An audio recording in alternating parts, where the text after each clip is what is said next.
All right, everyone, let's get into this. I must turn up my microphone. Always something you forget to do when you go live, but we're looking pretty good right now. What we're about to hear is one of the most unbelievable dispositions I've ever watched. In fact, it's my very first one. I've sat for hours in courtrooms in the past and listened to people who have come up who've been charged with dubious crimes because I used to live about 300 meters away from the courthouse. But this one was different, and I want to share it with you. This story is of Scott Morris, a name that I'm not even familiar with, a man who called himself a passive income expert. Now, that's something that I am familiar with. I meet them every day online, normally in a Zoom meeting, telling people that they must buy or promote or recruit people so they get that passive income that everyone dreams about that you see on Instagram. It's also a story about Brandon Williams, which you may know of as the Ponzi Patrol. And every now and again, I will put up a little wee logo like this when I'm going after people in Zoom meetings, and it has Ponzi Patrol. No relation, but I actually must admit I did like the name Ponzi Patrol when I'm going after these Ponzi scams. But I'll take that off for now.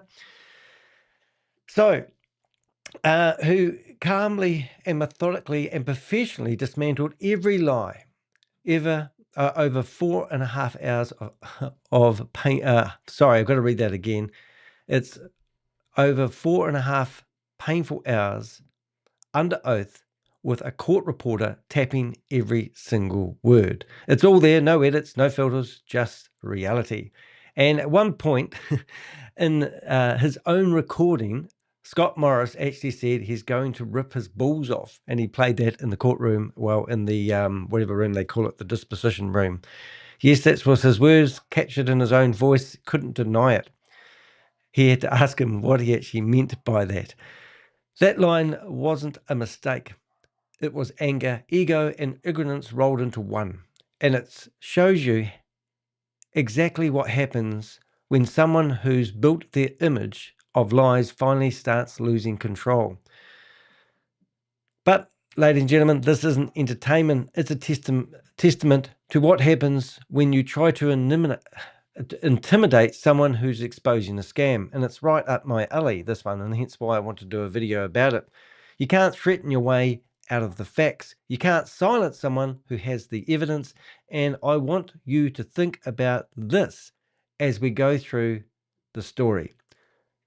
What would you do if you were me and people threaten you? You know what I'm saying? If someone started threatening you, mentioning your family, trying to scare you off, would you back down?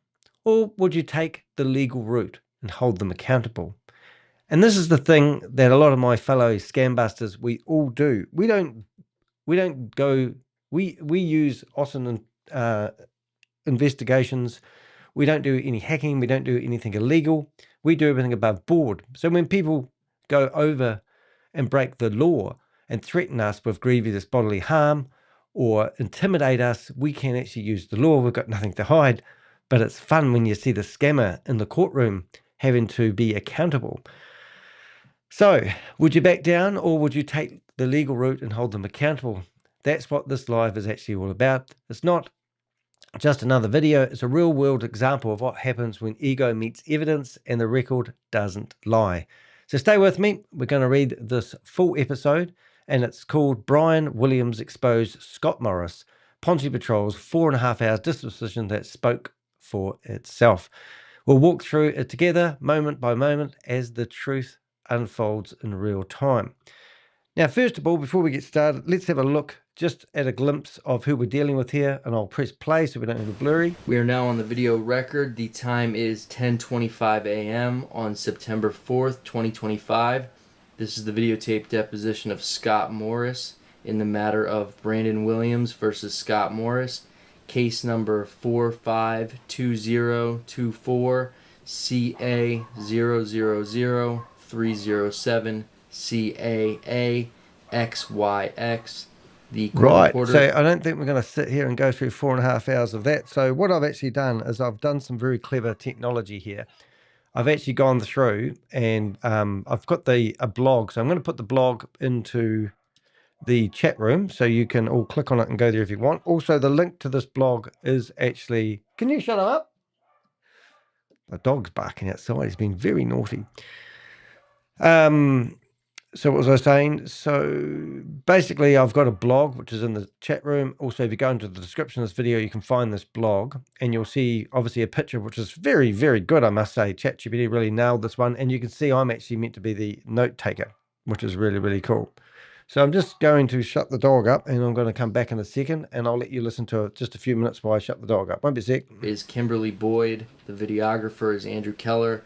Counsel, please introduce yourself, and court reporter, please swear in the witness. Brandon Williams, plaintiff, pro se. Scott Morris, defendant, pro se. All right, sir, if you please raise your right hand. Do you swear or affirm that the testimony you're about to give will be the truth, the whole truth, and nothing but the truth, so help you God? Yes. Sorry about that. Had to yell at the dog. He's just been uncontrollable. So you can obviously see we've got some good bits done. So rather than you watching the whole lot, which obviously people are busy, as I said, there's a video here, and we're just going to go through and we're going to read the times, and we'll go to the timestamps along the way. But it's a great opportunity to actually see how these guys seem to think that they have some right. Also on the blog, you can see I've actually transcribed the whole video, and you can go down there and click on that, and you'll actually get word for word. So why we do that is we can actually now cross-reference the conversation. So for example, there was a guy in there who was called Gary Wood, and I've had a bit to do with Gary Wood. And when his name was mentioned in there, I was really interested to know what he knew about Gary Wood, because I've got a video of Gary Wood showing people how to do money laundering. So if you're watching this Ponzi Patrol and you want a video of Gary Wood showing people how to do money laundering, I've got that video, and it's quite a breathtaker. All right, so as we said, we're into the first paragraph, so let's read through it and see what I've got for you. I spent an entire afternoon watching what can only be described as a masterclass in patience, 4.5 hours of a self-proclaimed passive income expert trying to talk his way out of his own words, while Brandon Williams from Ponzi Patrol calmly dismantled every excuse with surgical precision.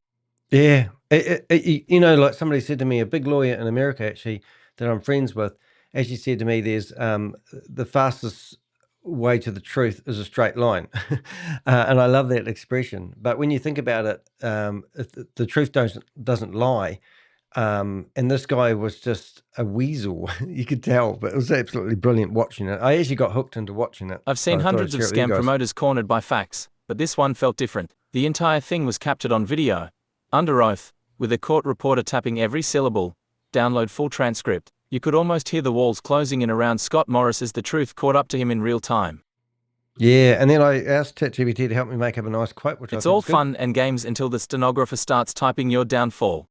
So a stenographer. Now, you might have noticed me sitting there with the stenographer machine. I presume that's what they look like.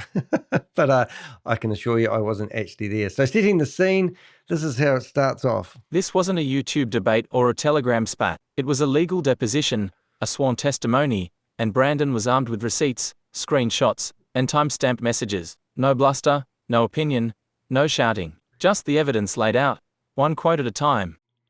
Yep, he did. And he just methodically went through every quote, every message that this guy posted, every threat that he did. He did a bloody good job. Morris came into the deposition the way most serial promoters do, overconfident, dismissive, and convinced that he could out-talk the truth. He'd built his online image selling so-called safe crypto programs like Crypto Program, AMS, Automated Money System, COTP, IPC, Fast BNB, and the stable trading 1.0 and 2.0 schemes.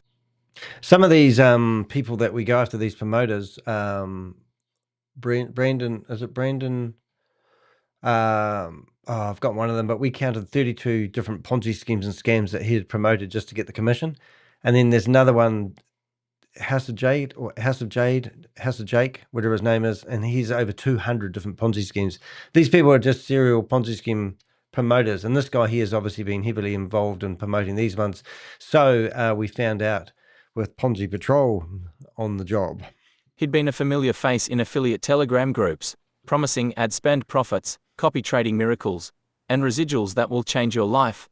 The problem was that every single one of those programs turned out to be a Ponzi, and instead of apologizing, he doubled down, blaming critics like Brandon Williams for causing people to lose money. I know, it's always point the finger at the person that's trying to save the people from the money. It's absolutely ridiculous. You know, these guys claim they're wealthy. This guy here claims he's wealthy and he's cost him millions. But here they are hanging out Telegram groups trying to defraud people. These truly are the bottom feeders on the planet. They're disgusting individuals. So I love seeing them cornered in the, let's call it a courtroom. Our won the I don't know strategy within the first 15 minutes. The pattern was obvious. Brandon would quote something Morris had written, word for word, and Morris would answer with, I don't know, I can't remember, or the classic that's out of context. Yeah, no, we got that quite a bit. So we're just reading all the comments here from Binance stuff. Interesting, fast BNB, he says no to, but later on he mentions fast BNB. Oh, you're cracking me up. I mean, I just sit here and I look at this guy here and I think, his hair's all up like this, and he's rocking back and forth on his chair like this half the way through it. He has no respect for Brandon. He has no respect for anybody, really. That's just how he rolls. Now, we'll have a wee snippet here. So we've got 80 minutes. I'm just going to give you a taste of what I've got timestamps specially brought out here. So about 18 minutes 40 in, we're going to listen to it when it starts to get a little bit more heated, and then we'll go back to the blog. You need to keep calling me, but I am here. Can I ask one more question? So I have more questions related to this, and I have evidence that he was convicted of a felony. Can I show that evidence and ask questions? You can ask the questions and he can continue to say no.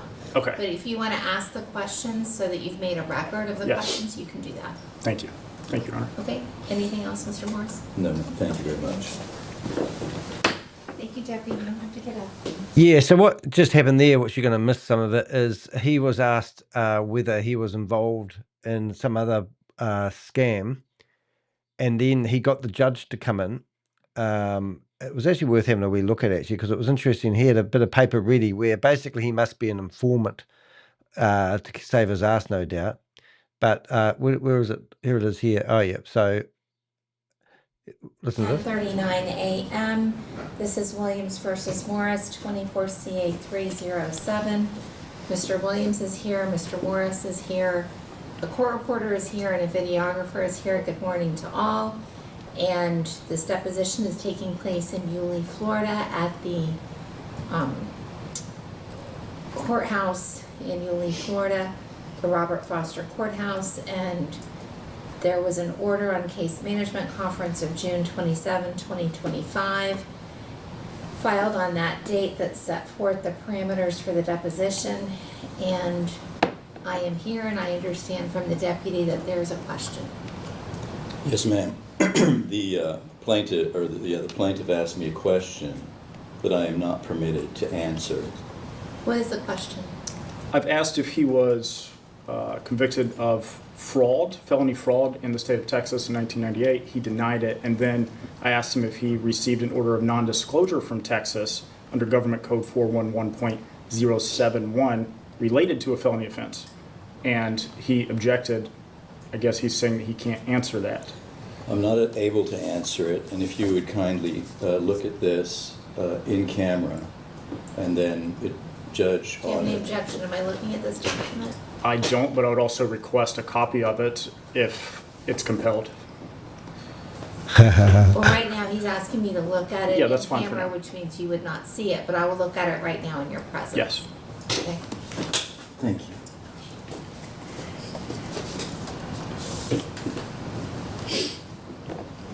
So, I don't want the video to show the document.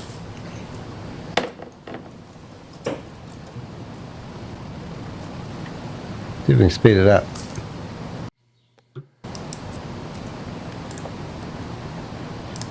We might speed this up a bit.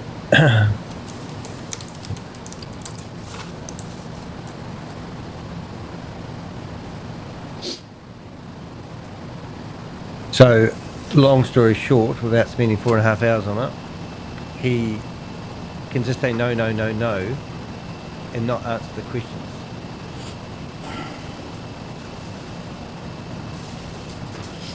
Okay, I understand the situation. I'm handing this back to you. Thank you, ma'am. Okay, so he doesn't have to testify further about that. Okay. Got it. Okay, does that take care of that? I don't know if this is a question you can answer, but he's denied having a felony when he does. Is that, is he able to deny that? Even though he has a felony? He is permitted under law to answer that it,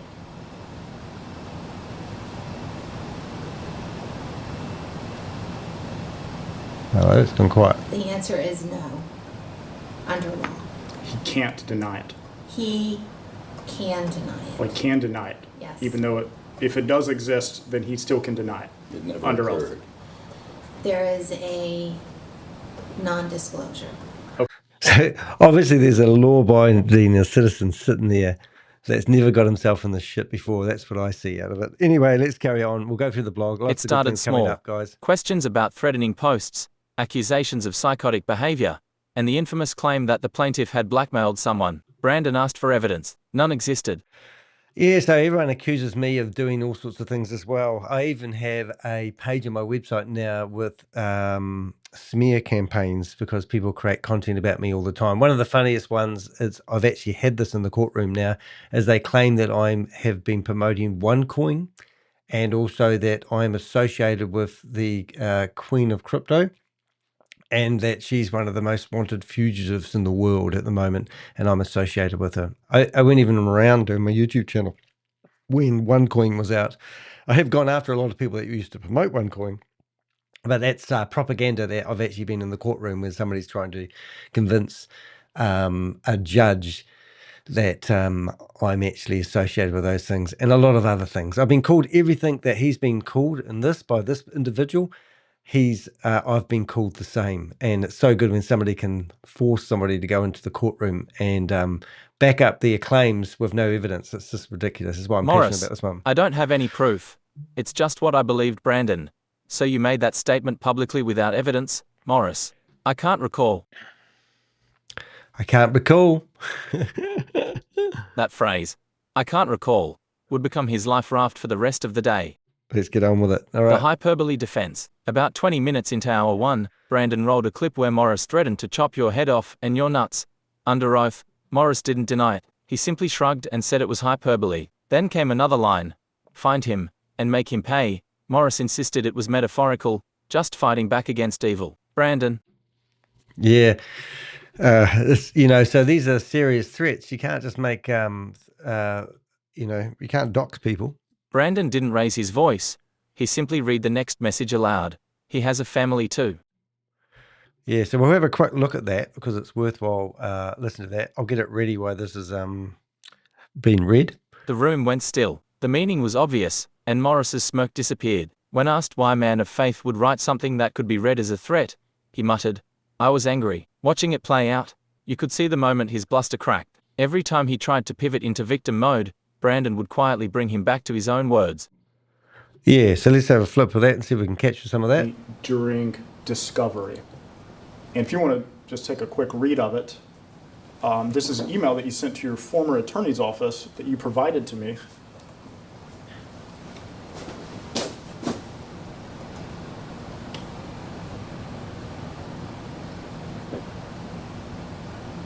I'll go forward.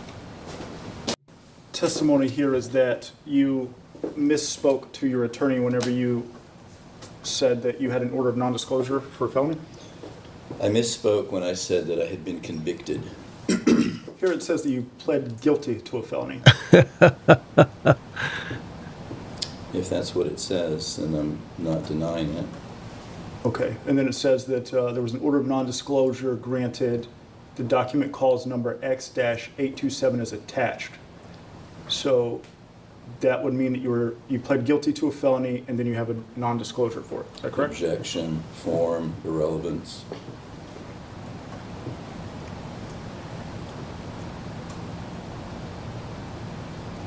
Was that a felony conviction for fraud? Objection.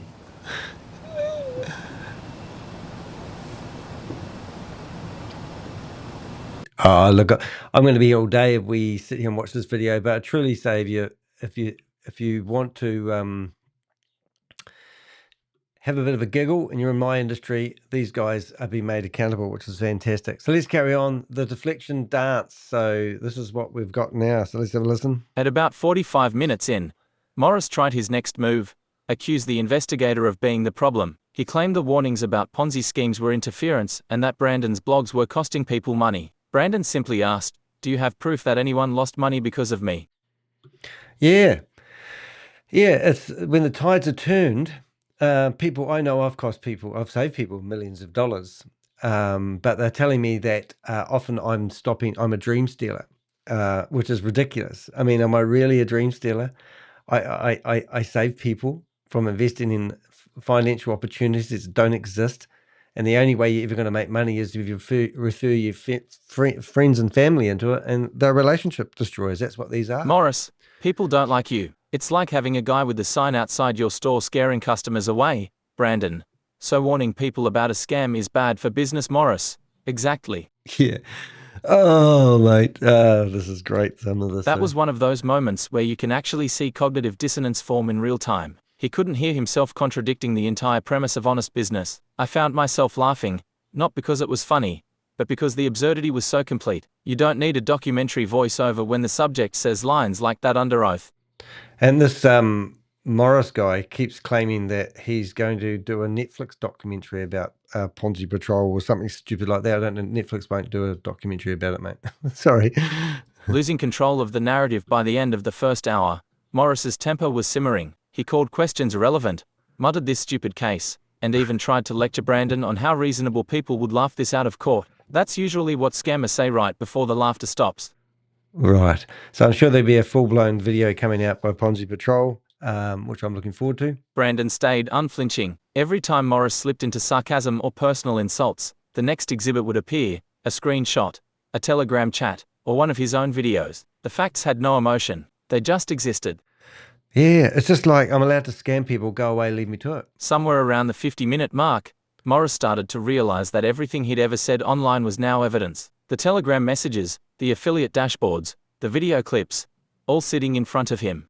Yeah, and that's what we do. The last court case that I was in, we got a 30-page accusation that I was breaking the Digital Communication Act or something like that. And we replied with an 87-page affidavit with evidence and facts. You know, that's what you do. And this is exactly what Brandon did. He didn't go and just take it there and sit in the cuff. He prepared everything. He had notes, and you could actually see all the Telegram messages, exhibits right through, and he did a really, really good job of it. I've seen that look before. It's the moment the showman realizes the spotlight isn't his friend anymore. Yeah, so the first hour, just to recap, we'll put that in here. Let's have a look. Hour 1 recap. Defamation. Morris admitted he had no proof behind several public accusations. Threats. Confirmed violent language, dismissed as hyperbole. Deflection. Tried to blame the whistleblower for his own investor losses. Tone. From confident to combative to visibly cornered. And that was just the first 60 minutes. The rest of the deposition would go much deeper. Money, commissions, deleted evidence, and one shocking admission that left even the court reporter frozen for a moment. Yeah, so we'll just have a quick listen to some of this, because this is quite cool how he's managed to, you know, they say keep screenshots. I always tell people not to keep screenshots because I clog up my my Millernote where I keep my database. But long story short, obviously these screenshots can be used, and not that this is a court of law, this is just disposition, but you know what I'm saying? 7 days later, to your Telegram chat with 568 people in this group. Do you want to read this full message out loud for us, or do you want me to do it? You do it. All right, so this is from Scott. It says, warning, warning, Ponzi Patrol has created a new fake Telegram group called Recovery Fire Team, pretending to be me and asking you to send money. This is not me. I will never DM you first or ask you for money. PP is desperate as his case has fallen apart. He is trying to invent crimes to win. Ponzi Patrol is a fraud. He is the real scam. Do not send money to anyone posing as me or Fire Team 1. You have been warned. Oh, you have been warned. How's he going to answer that one? So in this you asked, or you stated that I created a fake Telegram pretending to be you and asking people to send money. Is that correct? I believed it to be you. We'll get your facts right. You stated that. I created a fake telegram pretending to be you. I believe that to be you. I still do. I'm asking if that's what you said in this, yes or no. Yes, I said that. I believed it to be you. That's not yes or You no. presented that statement as a fact, not as an opinion or suspicion. It was Is that correct? total opinion. It was absolutely an opinion. Yeah, so if you say it's an opinion, it saves your ass in court theoretically. But you have to say, in my opinion, I believe that he set up a fake Telegram group. But he hasn't put that in the notes, so he's not saving his ass by saying it now. It's too late. All right, let's carry on to the next hour. Let's go. Hello. There we go. https://u-tube/kz. Let's try that Make again. him pay and the collapse of composure by the second hour. Scott Morris had run out of I don't recalls. That's when the anger set in. The first hour had been mostly deflection and performance, the kind of routine he'd perfected on YouTube and Telegram. But under oath, with Brandon Williams calmly dismantling his script, you could feel the tension building. This was no longer about internet comments. This was about credibility, and Morris was losing at one contradiction at a time. Yeah, no, he was. If you haven't subscribed, please do subscribe. I really appreciate it when you do that. We don't make much money out of doing these videos, and it's not about the money, but it does help us continue with our fight and help us put our money where we need to. I've currently got 5 court cases going at the moment where people are trying to come after me. The last one I did was 2 years ago. It cost me $33,600 to defend myself, and we got awarded $27,500 for the court fees. And long story short, Sadie, if you clean the windows while I'm talking, it just cost us a lot of money, time and energy, and also it's draining mentally. And all we're really trying to do is somebody contacted me this morning and they said they lost $28,000 to a scam. And they want to talk to me about it. They want to engage my time and my energy and my thoughts and hopefully recover their money, pretend it all didn't happen. But unfortunately, people have been scammed. So I write back to them and say, book some time with me. And I asked for a Koha donation of $50 for my time. Often I don't hear from people. They don't want to pay for my time. They don't want to support what we do, but they want our help. And we're not here for the money, but I just can't sit here and work all day. It's Monday morning. It's 11 o'clock in the morning. I'm sitting here. I should be making money. I'm not making any money whatsoever. If you think we make money from YouTube videos, same with Ponzi Patrol, he's not doing it for the money. His last video, I think it was 2 months between videos. One, I know he got about 5,000 views. If you get 5,000 views, you may be lucky enough to get, at the very most, on a 5,000 view video, maybe $10, maybe $20. All depends who engaged, or any super chats, or anything like that. So it's just not why we do it for the money. We do it out of a community service in some way. But when the community does support us, especially when you've lost large sums of money. I mean, I talked to somebody in a express chat the other day who'd put $100,000 into a scam, managed to get $15,000 out. And that was yesterday's video, talking about that experience and how that worked. And the person thinks they're just going to keep quiet, even though no, it's a scam. They're happy they've got their money out and they've got some other person's money out as well. Then people give me sort of a debate about it, like, oh, shouldn't they take all the money out? And I go, no, not really, but I'm not sure.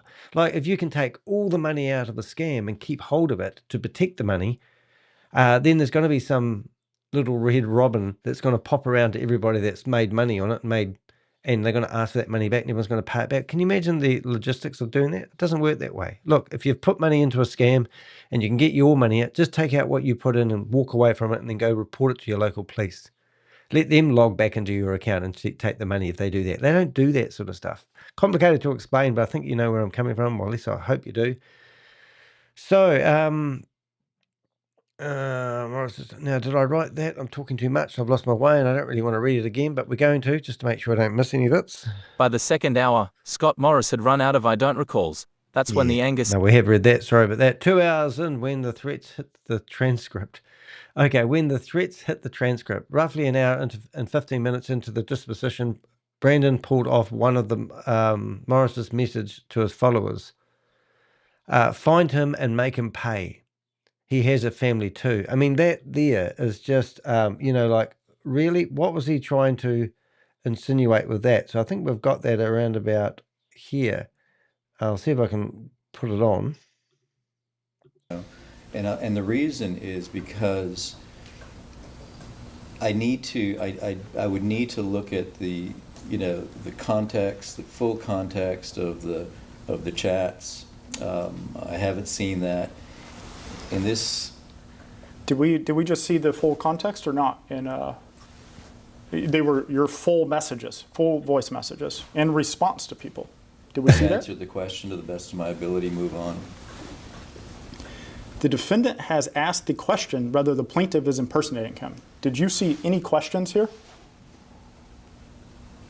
in any of the previous 4 exhibits? It's assumed that it's a question or a supposition or an opinion. My customers understand the battle that you and I have had going on, and assumed that it was my opinion because I had stated it that way on 100 other occasions, which you chose not to cherry pick. Can you provide evidence of any time that you ever speculated or asked a question? Not this moment, but I have them all over the place, and they're in evidence. I have asked you to produce that in request for productions, and I've never been given anything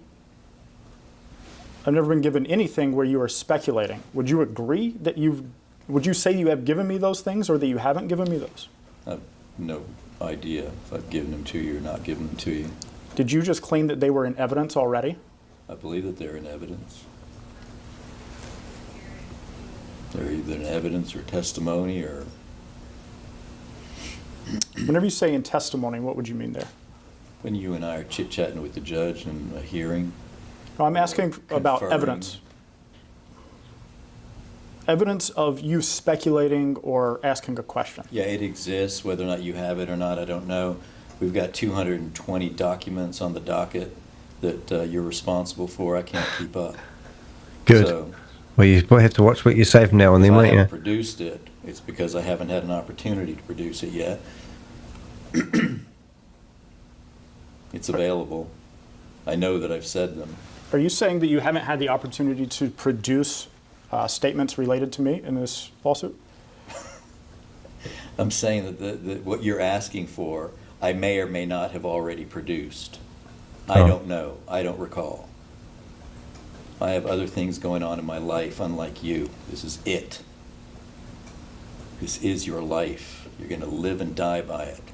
What the heck? This pathetic lawsuit.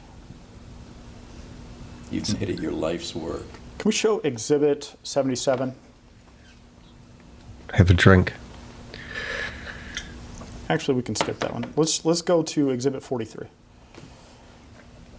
Exhibit 43. Brilliant, isn't it?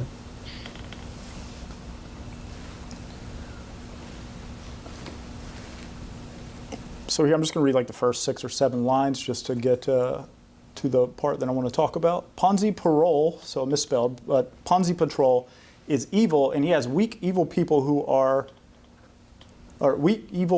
follow him or are somehow beholden to him, possibly as a result of blackmail. He destroyed our relationship with Sergio by threatening his wife, who is vulnerable. You know he is evil when he attacks innocent people and ruins their ability to make money. He is psychotic. We have done what we can to keep him out, but just like a virus or like black mold, it's impossible. He is also posing as me and scamming people out of money. Don't fall for it. I will never ask you for money unless it is in a public forum. Oh, it's brilliant. We did a Goliath video yesterday, mate. You go back and watch that one if you want. There's a whistleblower that has a big whistle. You'll see a thumbnail with a big whistle on it. That was yesterday's video, but this one's a bit different. So the court reporter read it out slowly. Let's have a listen. Every syllable landed like a stone. Morris tried to explain it away. That was about serving papers. Brandon leaned forward. You didn't have a lawsuit filed at that time, did you? Morris paused. No. That's the moment when even he realized the words didn't match the reality. He wasn't talking about serving papers, he was talking about revenge. He later added, I believe in making people pay for their evil deeds. Brandon asked him point blank. What evil deed are you referring to? Morris's answer, reporting on me. Yeah, so I'm not going to go over that. I think you've got that. That's what it boils down to in every scam I've ever investigated. The moment a promoter mistakes journalism for evil. Yeah, I don't know why. We're not allowed to report them We're not allowed to question what they're doing. They never provide us any evidence of anything that they are promoting that's true and genuine. We call it a Ponzi scheme. This is why we're talking about Ponzi Patrol, because he goes after Ponzi schemes like me. And what do we get? We just get ridiculed, and they try to point the finger back at us. And then they make claims that they're going to come after us and do grievous bodily harm. And then when they're made accountable, they can't recall. The family comment. When Brandon asked why Morris mentioned his family, he tried to play dumb. He said he didn't mean it as a threat, just a statement of fact. But you can't unring that bell. Everyone in the room knew what it meant. It's the oldest intimidation tactic in the book. Mention someone's family, then act like it's harmless. And it never works in a legal setting. Brandon didn't bite. He didn't need to. The record already spoke for itself. Yeah, so there he is. They go after your family. They go dirty, we go legal. That's the difference. Hour 2, 15 minutes. The blackmail claim. Next came another lie, one that Morris had repeated online for months, that Brandon had blackmailed people. Brandon asked a simple question. Do you have evidence of blackmail? Morris said, no. But that's what you do for a living. He was cornered, and his only defense was projection. Yeah, I don't know if we can capture any of that. May take action to threaten me. No, Would you agree that some of your audience may take action to humiliate me? no, Would you Well- agree? maybe. Would you agree that some of your audience may cause some kind of events to take place that may harm me? Absolutely not. Can we show Exhibit 7, Answer 8? You stand by that, Mr. Morris? Did I believe that my people would somehow try and hurt you? No, I don't believe that. Why would he tell people to hunt him down? This old cowboy's done his homework, hasn't he? Here, the interrogatory question, it says, in the video where you allege that you saw a photo of plaintiff making out. To hear what you just said, this cowboy has done his homework. So even like when you confront these guys, it doesn't really make any difference, does it? You've got to fight your own battles.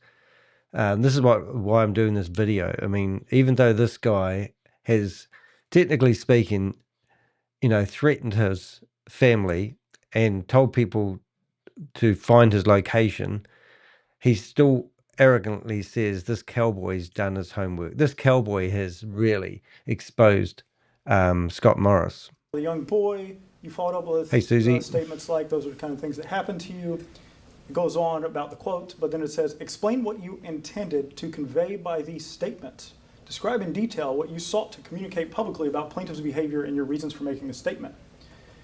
And you said, about halfway down, I have a group of loyal followers who have been with me for a long time, many over a decade. It occurred to me that one or more of them, as a way of endearing themselves to me, could make threats, cause events to take place, create posts, or otherwise take some action that may incriminate or humiliate the plaintiff. You see that? I see that. And here you just said that they wouldn't. So is that true, or what you said today? Which one's true? They're both true. So they will, or they could possibly Who knows threaten what me, I or- have no idea what people might do. I had no idea that you'd go to these lengths to sue me. So you do agree that your audience may take actions against me because they're loyal to you? I'd have no idea. He what just any other double human contradict beings can himself. do except me, Why did Hey, you say Velvet, that lovely in to see you this here. answer, Mr. Morris? because there are possibilities. So you do know that it's possible that they could because they're loyal to you? No, not because they're loyal to you, because they're human beings. Some of them are unstable, like you. I have a group of loyal followers who have been with me for a long time, many over a decade. It occurred to me that one or more of them, as a way of endearing themselves to me, could make threats, cause events to take place, create posts, or otherwise take some action that might incriminate or humiliate plaintiff. Here it says you have a group of loyal followers. You made sure to put that in there. So do you think it's because they're loyal to you that they may do something to me? No, I think it's because they're human beings, and we can't predict what human beings will do. So do you think sharing my phone number with people who may harm me, or my address with people who may harm me, humiliate me, do you think that that is a Reckless? good idea? When your address is a mailbox in some city that you don't live in, and your phone number is a phone that rings at a call center, and I believe those things to be true, then sharing them puts you in no danger whatsoever. Just to be clear, you haven't established that my phone number goes to a call forwarding center, have you? Neither of you. I Can actually you clarify have that, Mr. Morris? Neither have I what? Have I? shown that it's a real phone number, the phone number that I shared. The phone number that I shared goes directly to the place in Sioux City or Sioux Falls, whatever. And how did you verify that? I don't know, on the website, I think. So the number that you shared, you're claiming goes to Dakota Post in Sioux Falls, I believe so. and you verified that. I don't know what I verified. Look, I didn't write this stuff down. Oh my God, back up the bus, I'm thinking. All right, so let's carry on reading the blog. Let's go. No, I've got what I've done now. I haven't. When pressed again, he admitted there was no evidence. None. That's defamation. Right there, sealed in transcript form. You could see the shift in the room. Brandon didn't raise his voice, didn't gloat. He just paused long enough for the silence to do the heavy lifting. It's what I call the truth vacuum. That awkward, echoing gap that forms when someone's story collapses under its own weight. Yeah, I mean, talk about being exposed. He did a bloody good job, and to get a videographer and it all transcribed is absolutely The make brilliant. him pay paradox halfway through hour 2. Brandon asked, "When you said he'll pay a heavy price, what did you mean?" Morris replied, "Spending money on lawyers, standing before a jury, except," and here's the kicker, "there wasn't a lawsuit when he said it, so either he was psychic, or he was bluffing." Yeah, these criminals. Brandon pointed that out. Morris tried to change the subject, but the damage was done. Every explanation just dug the hole deeper. Then he dropped the line that perfectly sums up this entire deposition. Any normal American male would do the same, and that's a load of bullshit. A scammer might protect themselves. That's how scammers justify aggression. They make it sound like common sense. Yeah, it's not. 2 hour, 45 minutes in, the vulgar, is it vulgar dig? This is quite good. This will be interesting. The vulgar dig. Then came the comment that made even the court reporter shift in her seat. I always wonder how the court reporters actually get in, but let's see if we can find it. We'll have a listen to this. He has a serious problem that will bring him to his knees. I suspect he likes being on his knees.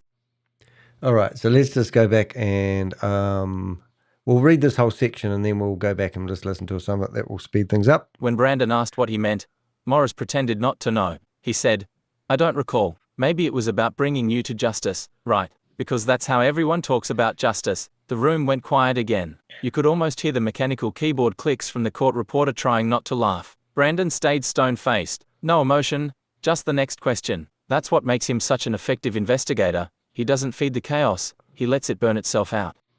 Yeah, so brilliant. So let's have a wee listen. We'll just flip back to Paul's that gonna screen. lose so much money. Well, you say so much money in the scheme of things. It may not be so much money. I don't know. How much money did we make in in any of the other programs? None. $10 million, sounds like a lot of money to some people. Which program did people make money in, Mr. Morse? Plenty of people have made money. Only the people in promoting it. some of my trading programs. Which program? White Hat, 227% gain in 3 months. Yeah, and that was similar for stable trading and stable trading 2.0 before everyone lost money, correct? Well, you have to quantify that, all right? Because if a person puts in $1,000 and we trade it, and in month 2 they have $2,000, they have a choice to make. They can continue compounding their money, or they can take out their seed capital and be made whole. Most people, most investors, high risk takers, choose to compound their money. Why do you continue to promote passive income investments outside of the trading to the public, even though it seems to be causing everyone to lose money? I haven't promoted a passive income program, I think, in over a year. Why is that? Because people lose money. I don't do that anymore. I don't Because want people to lose do it money. anymore. I'm focused on my core business, which is trading. Is it because there were Ponzi schemes? I don't know that I've ever been involved in a Ponzi scheme. Oh my God. Do you think if your followers would have listened to me instead of you, they wouldn't have lost money in crypto program? I think if my followers listened to you, they'd all be sitting in rocking chairs doing nothing. And he's That's rocking all in I his asked, Mr. chair. Morris. If your followers would have listened to me instead of you, they wouldn't have lost money in crypto program. Would you agree? Unlike you, I'm unable to predict the future of a business proposition. You seem to have this incredible... So that's not what I asked. If sight. your followers would have listened to me instead of you, they wouldn't have lost money in crypto program. Would you agree? It's yes or no. Oh, it depends. No, it's not a yes or no. It depends on when they came in. Did you come in at the very beginning of crypto program and Pyramid. start warning people? Did you come in the middle, toward the end? I don't know. I don't remember. Do you think that you just implied that it was a Ponzi scheme based on the timing of whenever you invest? No. You're asking me Exactly. if people in my group could have saved money if they'd have listened to you. I don't know when they might have started listening to you. If the lady who refinanced her home and committed suicide would have listened to me instead of you, she may be alive still, right? I don't know if that person was in my group. I don't think she was in my group. Exhibit. I think that was a urban legend. I don't know that that's true. I heard It is the true that story. you said that out publicly, though, correct? I've heard the story. If You're your the follow- one that brought that up, I believe. No, If your followers had listened to me, they wouldn't have lost their money in stable trading. Would you agree? no. You don't agree? I don't know what you said about stable trading. You know, at the top of my head, what caused people to stay in, not stay in. You've accused me of being a fraudster and a scammer ever since I was 12 years old. So I don't know how to answer that question. Can you name a scenario where I warned someone that something was a scam and I was wrong? Good question. No, I can't name something off the top Hey, of my Clint. head. Nice to see you, mate. Are you saying that I've been correct so far of calling everything a scam? Just ignore the things I've said about you, but all the other ones. Are you saying that you agree that I've been right about those? I can't quantify that. I think a lot of times after the fact, after a business collapses, you come in like the white knight and you have been correct. I'm correct. I'm correct in the stock market every single day, the day after. So I don't know how to answer that question. Can you name a No, he's just saying it. You know, Susie summed that up quite nicely. It said he. What did you say, Susie? He says they think they're untouchable. These people. This is the horrible thing about it.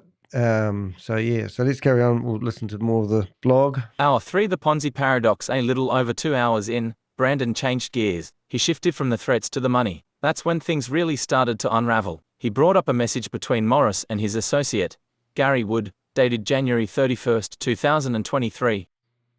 Yeah. So that's where I got interested because Gary Wood. We've done videos about him. So this is Gary Wood here. And we've also done, if you go down here, I think it's only those two I've got. I haven't tagged everybody correctly. But if you go to SmartLab, now we actually took down smartlab.international's website. And now they're telling everyone they need to, what are they telling everyone? They need to do KYC details so they can link back to their accounts because theoretically they've got. So if you went to SmartLab International, which is their website address is actually smartlab.international. You can see the website is no longer. That is our work. The Avengers have taken that website down. Gary Wood was randomly promoting. And in this video, we've got him actually teaching people how to do money laundering. And it's the crypto. Incredible. Let's have a wee listen. In the United States, but I don't do withdrawals for the reason I just told you. But if I did do one, I would do it Saturday morning up until midnight. He doesn't do withdrawals. You see how they groom people into leaving their money in the platform? But if you do want to have a listen to that, go to the blog. The description of this blog that we're going through is, the link to the blog is in the description of the video you're watching right now. Go through there until you find Gary Wood. And if you want to, you can see the videos where in this video, he's telling people how to move their money.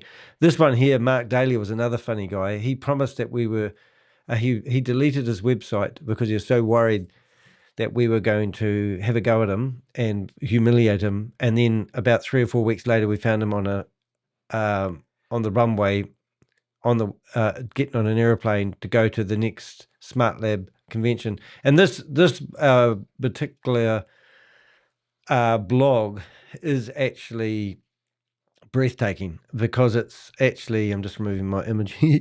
It just shows you how bad these guys will go, what lengths they will go to literally scam people. So check that out. Anyway, so as I said, I brought up Gary Wood. So let's have a He listen. brought up a Hi, message Barker. between Morris and his associate, Gary Wood, dated January 31st, 2023. I still think it's a Ponzi all run by Ed, but we should get 2 years out of it. This line will go down in scam fighting history. You can see the exact moment Morris realizes he's been caught. The half-second pause before he blurts out, "It was just speculation. I was debating with a friend."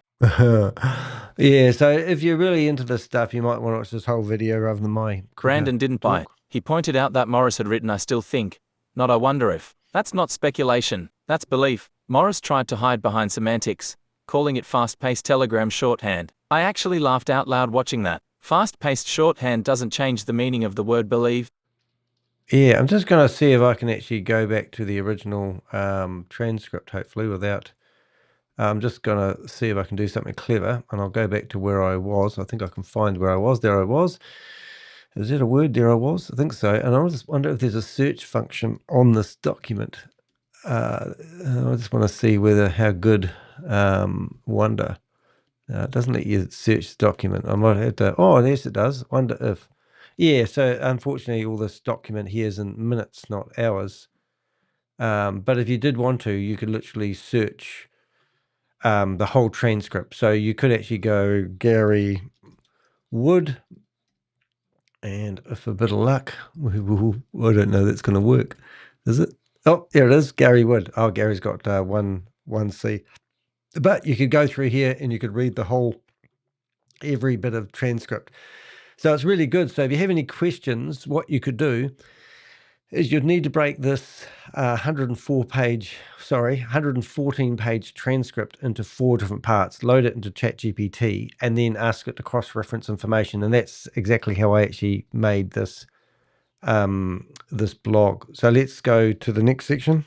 That's not speculation, that's belief. Morris tried to hide behind semantics, calling it fast-paced telegram shorthand. I actually laughed out loud watching that. Fast-paced shorthand doesn't change the meaning of the word believe.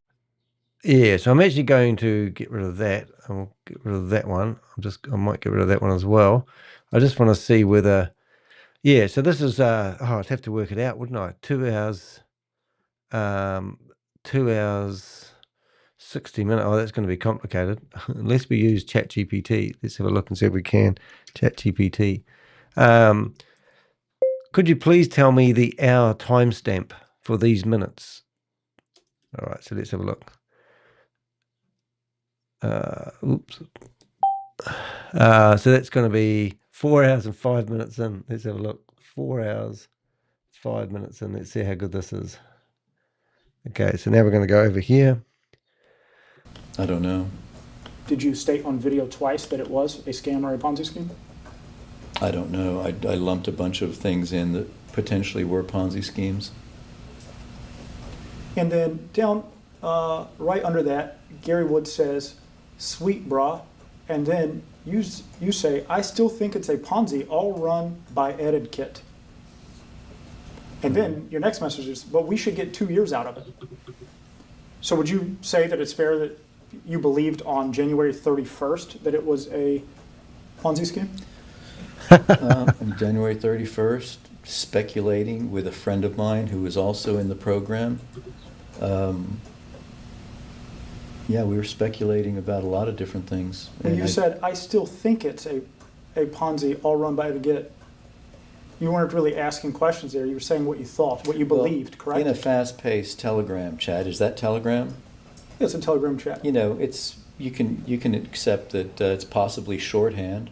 You know, I'm not writing a thesis here. And this is the crazy thing about Telegram. People think that because Telegram, you can hide your identity, you can say what you like, and you won't be held accountable. And this is a great example of him being held accountable.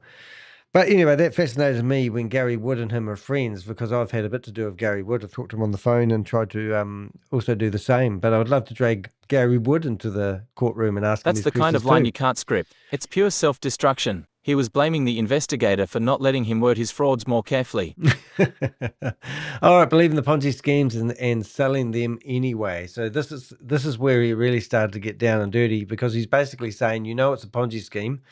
You've just admitted it, and now you're still selling it. So what sort of ethics are behind that? Brandon asked, Do you believe today that crypto program was a Ponzi scheme? Morris answered, I don't know. I think it was a trading PAM. A minute later, Brandon read another quote where Morris said, I still think it's a Ponzi all run by Ed. When asked what new information changed his mind, Morris said, I don't know. Brandon asked again, what confirmation did you receive that proved it wasn't a Ponzi scheme? Morris paused. None. There it was, the heart of the entire case. Yeah, isn't ChatGPT amazing for He breaking admitted things he down? had no confirmation that it was legitimate, yet he continued to promote it as ultra-safe and a real business. So he said this under oath. If I believe it's a real business, that's the message I'm going to convey to my customers until I have confirmed information otherwise. Yeah, and this is the negligence lie that they all lie under because they don't fully research or don't go into it. Then because they haven't done that, they'll keep promoting it, and this is not going to protect these guys at the end of the That's day. not due diligence. That's marketing fiction, and it's exactly how people lose their life savings. Right. So now we've got some more quotes that we're interested The in. debate that wasn't a debate. Brandon pointed to the rest of that Telegram exchange with Sorry, Gary guys. Wood. I still think it's a Ponzi all run by Ed, but we should get 2 years out of it. Gary, probably 2 years, and I'm playing full time. Morris, me too. Hell, 1 year. Any loving ladies out there want to chat? Jesus, where's that comment come from? Yeah, okay. So that was the exchange. We'll just get rid of this paragraph here. Let's see if we can get anything out of this. Brandon asked, would you call that a debate? Morris replied, yes, we were tossing ideas around. He might have been skiing. That's one of those excuses that belong in a museum. It's not a debate when both sides agree the thing's a Ponzi but hope to ride it until the collapse. That's Ponzi logic 101. As long as you get yours before the music stops, you call it a business. You're right. So let's go through. Let's go assume. I just want to see if we can find. I assume typed. Right. So let's see if we can find. We'll go to timestamp 200. Now we know how to do it. We can just theoretically type that in there, and we will see if we can find where that was. So 4 hours, 12 minutes in, have we already done this? Have we? No, we haven't. Oh, good. All right, let's go in here. 4 hours, 12 minutes, and 22 seconds. Really? Get that good, can we? Well, let's give it a go and see what happens. Very bottom there. So you told Gary Wood, March 24, 2023, quote, I've always thought the can't reveal the company is utter bullshit, and I've always figured it was Ed. If you thought the founder of the program was lying, then why did you promote it as ultra safe and a real business? Is that your question? That's my question. You have to read that to me again. You see there where at the bottom you said, I've always thought the can't reveal the company is utter bullshit, and I've always figured it was Ed. Yeah. So if you thought the founder of the program was lying, then why did you promote it as ultra safe and a real business? Well, there's no lie in there. The fact that he won't reveal a trade secret doesn't make it a lie. Well, you said you thought it was utter bullshit. I think it's bullshit when you can't. If you've got a leader like myself who's going to come into your business and help you promote it, and you don't reveal those kinds of details, I think that's bullshit. But it's not a lie. Again, you mischaracterize. So this was about 2 months later. So that shows that you didn't have any confirmation that there was real business The happening. lip sync's out of I order. didn't have any confirmation that it wasn't. But you believed it was a Ponzi scheme 2 months before, correct? I made that comment to Gary Wood. Were you lying to Gary Wood when you said that? No. You were telling Oh, the he's truth. asked you some brilliant questions. But yeah, so that's this next part of the meeting, which is this. Around the 3-hour, 40-minute mark, Brandon produced another message. I've always thought the can't reveal the company line is utter. I've always figured it was Ed. Brandon asked, if you thought the founder was lying, why did you keep promoting it as a real business? Morris said, that's not a lie. Not revealing a trade secret isn't lying. Yeah. So Brandon did a bloody good job with this, and I'm really proud of him. Brandon pointed out that he literally called it utter. Morris shrugged. But it's not a lie. You can't make this stuff up. He admitted he thought the project was nonsense, said the owner was hiding the company, and still told the public it was safe. That's the mind of a promoter. Logic evaporates the moment profit enters the room. So we have, people like Mars Honda Henderson, and she claims that she thought it was true and genuine.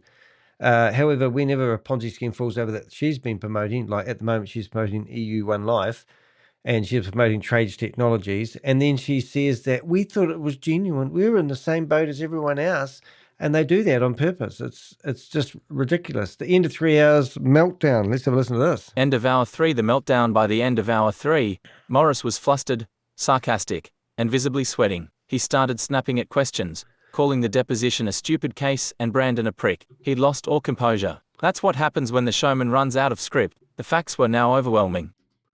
So he called him a prick. So that was, you've been convicted by fraud. Have you been... Yeah, so this is the sort of stuff, it's, when you listen to these notes. Have you been convicted of fraud, though? No, you prick. 195. 18. Did you ever file an official report about my potential illegal activity? No, but that's he's sitting here calling them names, and all he's doing is trying to save people from, being scammed by somebody who knows it's a scam. The facts were now overwhelming. He admitted he made 6 figures from commissions. He admitted he thought the program was a Ponzi. He admitted he kept promoting it anyway. And he admitted he deleted videos to avoid subpoenas. The story was no longer his to control, and Brandon Williams didn't need to say a word. He'd already won by staying factual. Yeah. So if you're ever trying to put together quite a long blog, I did this with ChatGPT. It gave it to me in 4 different parts. So I think this is part number 3. So we're getting there, just so you know. Let's carry on. Commissions, deletions, and the suicide admission. If the first 3 hours were a slow unraveling, the 4th hour was the collapse. By this point, Scott Morris had tried every escape route, denial, humor, semantics, hyperbole. None of it worked. Brandon Williams from Ponzi Patrol kept bringing him back to one simple principle. What did you say? And what did you know when you said it? Nothing. Oh, this is brilliant. So it really is quite cool. I sat there and I really enjoyed it. You could almost feel the shift. The room had gone from tense to resigned. Even Morris's objections started to sound tired. Yep, the numbers don't lie. The numbers don't lie. About 3 hours in, the questioning turned to money, and that's where the contradictions became impossible to dodge. Brandon, read directly from the transcript. Yeah, so referral commissions. This is where at one point he said he was making $100,000 says your profit from referral commissions. So if I go here, I think we can now just chuck those numbers in there and it should come out there. So where did it get the 4 hours? So it's 4 hours, 0 minutes. So exactly 4 hours in, he asked him about how much commissions he makes. And this is how these guys promote. So they don't care what the product is, because that's not relevant. What they do care about is the fact the commission they get of some unsuspecting victim. No, I don't think anything to do with my business is relevant to this case. Do you promote the same things to your email list as you do on your YouTube channel? Sometimes. So has anyone got his YouTube channel? You profit from referral commissions. Here we go. Some of these passive income schemes, correct? Sometimes I have in the past. Huh. How did Crypto Program allegedly make money? By ad media spend. Was there allegedly a back-end company generating the profits? Yes. My understanding is that there was a company generating the profits through Google Ads. Were you able to verify the Crypto Program was actually investing the money, or that No. there was actually a back-end? No? No. Around how much did you profit from Crypto Program AMS? I don't know. Was it, say, $100,000 a month at one point? At one point. 100,000 a month. How much did you personally invest in Crypto Program? Personally. None of your business. Objection. Was it $3,000? Object. No, it's a lot more than that. Can we show Exhibit 67, please? It was more than $3,000 that you personally invested, Mr. Morris? Yes.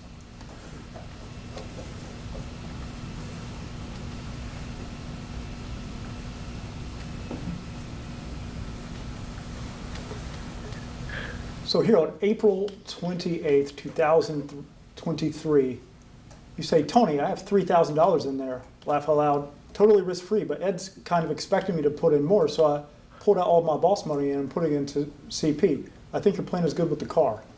So you only had $3,000 invested in there, is that correct? In my personal account. My wife had an account. I funded an account for my niece as well. My question was, same memo how much every did you time. personally invest? And you said that it was more than $3,000. Here it says $3,000, correct? I had $3,000 in my personal account with my name on it But you were earning $100,000 per month, is that correct? in affiliate fees, yeah. Oh my God. So most of your profits came from commissions, right? Oh, that's what you said, Susie. Most of your profits came from commissions, correct, Mr. Morris? That's course. where all the money comes from every single time. Yes. Invested 3,000. You never invested And six making- figures in a crypto program, did you? No. Objection, irrelevant. All your questions are irrelevant to your stupid case. Oh my God, what a fish face. You didn't invest more Bottom in feeder, the crypto eh? program because you believed there was a Ponzi scheme run by Ed Zimbardi and his girlfriend at the time, Brigitte Nagel, correct? Objection, irrelevant, not true. I never knew that it was a Ponzi scheme. To this Did you day, believe I that- don't We just know. said to Gary I Wood. don't know it's a Ponzi scheme today. Is it the same one he's Neither do talking you. Did you believe that it was a Ponzi scheme? There was a point at which I suspected it was, Oh. it could be. And at the same time, What you were product promoting will they it have? publicly as a real business that was ultra safe. Is that correct? I don't know if it was at the same time. What if it was before and after directly? It seemed like a safe investment to me. I'm always speculating about whether or not something could be fraudulent. Can we show Exhibit 68? Because it's his job to find out when the game is up. So just while they're finding that, I'll read the words for our next part of our story. Here we go. You profited from referral commissions from some of these passive income schemes, correct, Morris? Sometimes I have in the past. Then came the hammer. Was it about $100,000 a month at one point, Morris? At one point, yes. 100,000 a month. Well, here's the summary of what they've just said anyway, my version of it. 100 grand a month, all from referrals, not from trading, not from products, not from ad spend, but from getting other people to buy in. That's the definition of a pyramid-style Ponzi promotion. Brandon followed up. How much did you personally invest? Morris snapped. None of your business. Moments later, he admitted it was around $3,000. That's when the math became damning. He'd made roughly $100,000 a month while only risking $3,000 of his own money. And even Unreal. that turned out to be misleading because he claimed to have funded accounts for his wife and niece. Yeah. So that's basically what we did. So Brandon wasn't having it. So you personally invested $3,000, but were earning $100,000 per month. Morris, it's in affiliate fees. Yes. So where are those affiliate fees coming from? Recruitment. Isn't that crazy? Every scam. Every scam investigator in the world could have stopped the tape right there. The scheme wasn't investment, it was recruitment income dressed up as trading profit. Yeah. And remember, I used ChatGPT to write these blogs for me, even though I know how to load them in and ask the questions to get the good blogs out. Originally, this blog came out and it was around about maybe 3,000 words. And I said, that's not good enough, ChatGPT. I want a 10 to 12,000 word breakdown of this entire video. And it took a bit of nurturing. Half an hour later, I have what you've got on the screen right now. But it thinks logically and uses logic and cross-references facts. You can't beat this stuff. Even watching the video and then reading this, to me, 100% right on the money what actually happened in the video and what he said. So, you know, Ponzi Patrol actually did a bloody good job. When faith meets fiction around the 3-hour, 45-minute mark, Brandon asked why he never invested more himself. Yeah.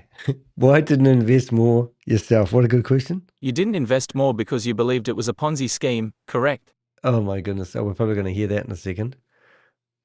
So then what did he say? Morris stumbled. Not true. I never knew it was a Ponzi scheme to this day. That's a sentence you only hear from people who absolutely did know. He then contradicted himself moments later, admitting. So admitting there was a point I suspected it could be. So, you know, like unreal, just unreal. It's just like these guys are shockers. Brandon leaned in. And at that time, you were still promoting it as a safe, real business, Morris.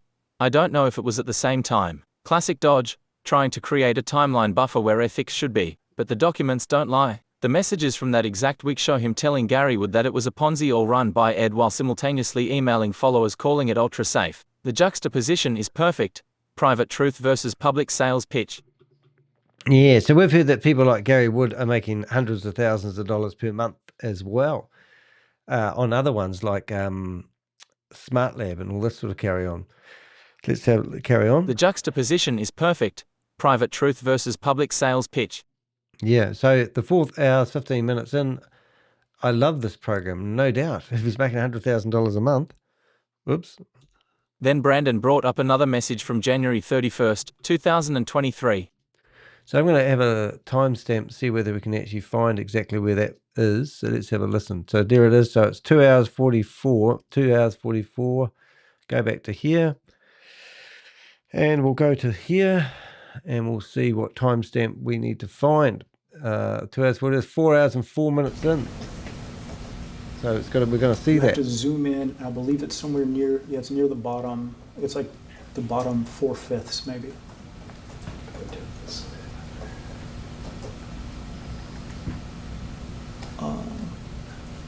Scroll down just a little. Yeah, right there. So here we go. this is a conversation between you and Gary Wood on January 31st, 2023. And you said, I've got 512 total referrals and residual of around $23,000 a month. I fucking love this program. And I've been in 2 months, pulled in over 40K so far. This is almost as good as COTP. I think COTP was a Ponzi scheme. I don't know. Did you state on video twice that it was a scam or a Ponzi scheme?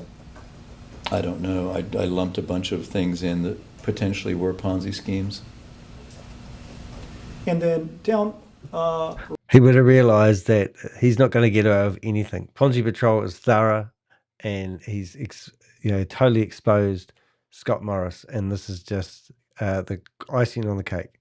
right under that, Gary Wood says, "Sweet brah," and then you say, "I still think it's a Ponzi, all run by Etiquette." And then your next message is, "But we should get 2 years out of it." So would you say that it's fair that you believed on January 31st that it was a Ponzi scheme?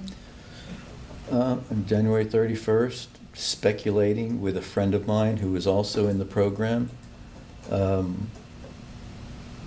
Yeah, we were speculating about a lot of different things. When you said, "I still think it's a Ponzi, all run by Etiquette," you weren't really asking questions there. You were saying what you thought, what you believed, correct? In a fast-paced Telegram chat, is that Telegram? It's a Telegram chat. You know, it's you can accept that it's possibly shorthand. You know, you're. I've heard that about before. So I'm a bit curious who it is. Is that somebody else we don't know? Is that somebody from somewhere? But the next message killed that defense. I still think it's a Ponzi all run by Ed. Brandon asked, "So it's fair to say that on January 31st you believed it was a Ponzi scheme, Morris?" I was speculating with a friend. That friend, of course, was Gary Wood, another promoter. Brandon pressed again. You weren't asking questions. You were making a statement of belief. Morris snapped back. In the future, I'll be more careful to say it's possible to protect myself from a scumbag like you. I mean, really, that line will go down as one of the most self-defending moments. Am I saying that right? Probably not. Defeating moments of any Ponzi deposition. Yeah, he literally said out loud that his future lies would be rephrased more carefully. 4 hours and 40 minutes in. I don't even think this video was that long. Is it being cut off? It's not even that long, this video, so I don't even know how that actually worked. I don't know why it's saying 4 hours, 40 minutes in. But anyway, I think my timing's a bit out. As the 4th hour rolled on, Brandon introduced one of the most incriminating clips.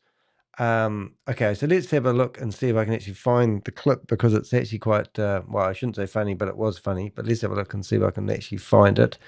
Myself, I have deleted, let's have a look at that name. Let's see, Jammy. So that's 92.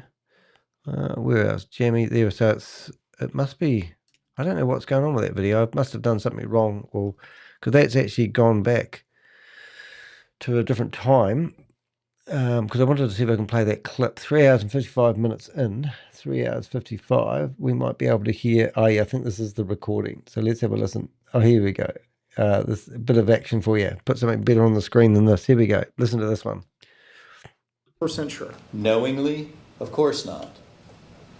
Do you teach others how to make money in pyramid schemes or scams on YouTube? No. Can we No. show Exhibit 62, please? Here we go. And what was the verdict of this, Suze? You know, don't you? Didn't they have a disposition day number 2, and then they've now settled out of court or something? Hi, and welcome to the Fire Team 1 YouTube channel. My name is Scott Morris. This channel is dedicated to passive income and trading programs. And what I do here is I try to help people understand how these passive income and trading programs work so they can capitalize and make money. Brilliant. Now, to give you an example, there are three programs that come to mind that I've been involved in recently. One was Fast B&B, one was IPC, Intelligence Prime Capital, and the other one most recently was COTP. Now, all of these collapsed, and many people look at that and say, oh, they were scams. I'm not going to get involved in any of those scams. And they were indeed scams or pyramids or, some such thing. But then why do people like me make piles of money in them and other people lose money? Well, I know why that happens, and what I endeavor to do on this channel is teach people how to make money in them, because they're not going to go away.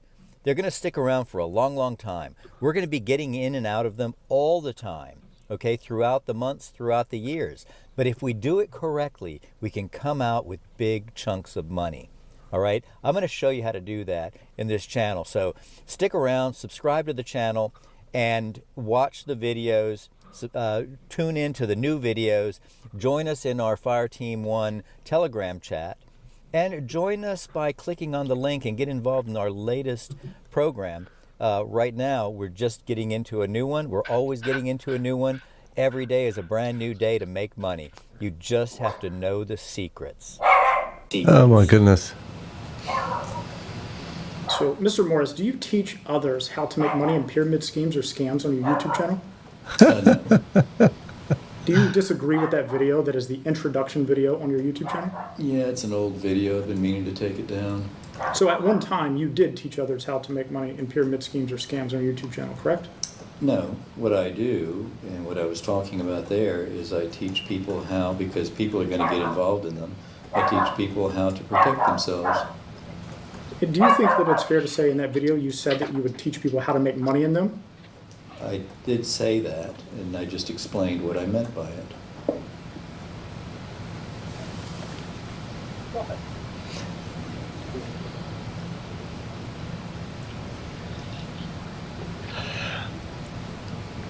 Dog's been a revel today. All right, so what we're going to do is I've managed to find it. So if you didn't see what I just did there, I took a screenshot of that video that was on there, right-clicked on it, did a Google image search, and then I found this video here. And this video is the one that they talked about, but when you get there, the channel has no playlist. And when you go to the post, there's only one post here. And there's nothing here. Let's give him a thumbs down. So he's removed all the content, which means this YouTube channel's got 5,500 subscribers and he's only got one video on it. So you go down here, you can click on there and get his email address if you really want to. And that's tempting. I might just send him a wee video. Let's just carry on listening to this for a little bit. Have you ever I'll go do some funny stuff. investing or promoting an investment that you knew or believed to be a Ponzi scheme? Object to the question, calls for speculation. I don't know what you're talking about, which specific program you're talking about, at what point I may have decided that it was probably a Ponzi scheme. Let me ask it again for you, Mr. Morris. You may not have heard me. Have you ever profited from investing or promoting an investment that you either knew or believed to be a Ponzi scheme? Not intentionally. Not even COTP, ICP, or Fast B&B, as you stated in the two videos we just watched?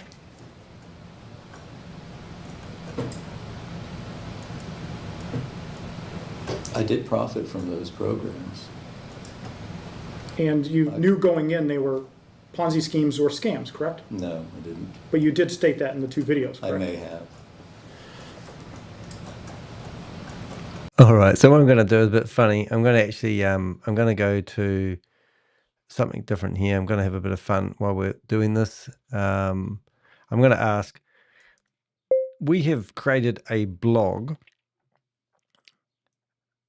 highlighting the deposition. We want to ask Scott Morris for the right reply to the blog that we've written and ask him some questions so he can answer our concerns about his promotion of Ponzi schemes and scams. All right, so now what I'm doing is I'm going to propose, I'm going to use ChatGPT.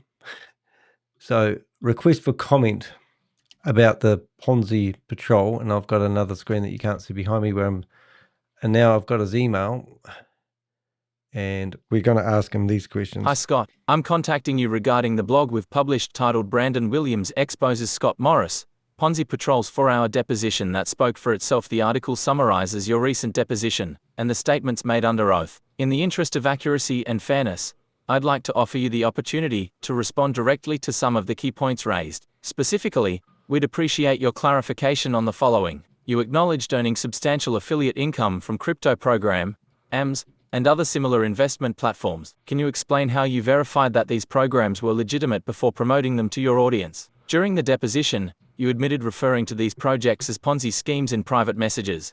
If you suspected that, why did you continue to market them publicly as safe or real businesses? You discussed multiple failed trading schemes, including Stable Trading 1.0, 2.0, and Mugen Markets, where investors reportedly lost funds. Have you refunded or compensated anyone who invested through your referrals? There was mention of videos being deleted so the feds couldn't subpoena them.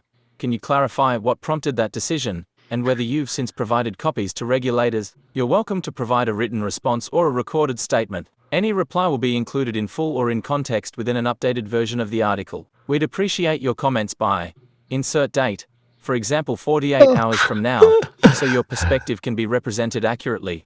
Oh, what a pain. Oh, what a laugh. Anyway, I've got to put the insert date in, so he's now going to accuse me using ChatGPT, which I don't deny, but that's quite funny. I should have read that before I sent it. But anyway, that's been sent. So I've just sent him off an email, and I also noticed that he's got a domain name here, and we've gone to this domain name, and we can see that he's, I don't know what these, probably the XRX drug report. I don't even know what this is. I don't even know anything about this whatsoever, so I'm just having a wee look. Exodus wallet, so this must be things that he promotes. I don't know. Just goes on and on. Anyway, let's keep going. So what have we got? We've got 4,045 minutes of mission. Deleted all the videos because the feds can't. Oh my goodness. So that was 3 hours in, where he talks about how he deleted all the videos. So I assume if we keep listening to what we were listening to just now, that would lead into that. So we won't need to go and do that, but let's carry on. Myself and Jamesy have deleted all the videos because the feds can subpoena them from YouTube. Deleting them was the best course of action to protect the program. Brandon asked directly, why delete them if you had nothing to hide? Morris smirked, it wasn't to hide evidence. Brandon fired back, then why mention subpoenas, Morris? Because that's who you work for. That's what happens when someone forgets they are under oath. They start performing again, as if this were another live stream. Yeah, so I went to ponzipatrol.com as well, and I thought, because if you go,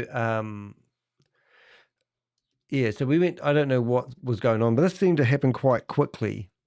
Ponzi Patrol, if you go there, you find that's his homepage at the moment. There's nothing there. Terms and conditions are still there, intellectual property, blah, blah, blah, privacy, whatever, but there's no content. But if we went to maybe archive.org, we may find he published blogs, because in here they talked about blogs and the like. So I didn't even know Ponzi Patrol had a website. And I've talked to Brandon before. I think it was in Facebook Messenger. So I'd love to reach out and connect again, mate. That would be really cool. We're obviously really proud of what happened here and the way you handled it professionally. We'd love to even interview you to hear what's going on. So I'm just trying to copy link address. I'm just trying to see the last version of this website and see if it exists. White hat trading scam. So these obviously were, so he's starting to publish. Ed. So this is the Ed guy. So I have seen his face before. So this Ed guy is obviously, this makes a lot more sense to me now, because I'm still trying to figure out how it all went. So if we go to behind MLM. Oh, he's getting another denial server attack. Oh, poor guy. Know what they're like. So we go to Ed review, because I saw one today actually. We'll just open a couple of these. Dutch authorities.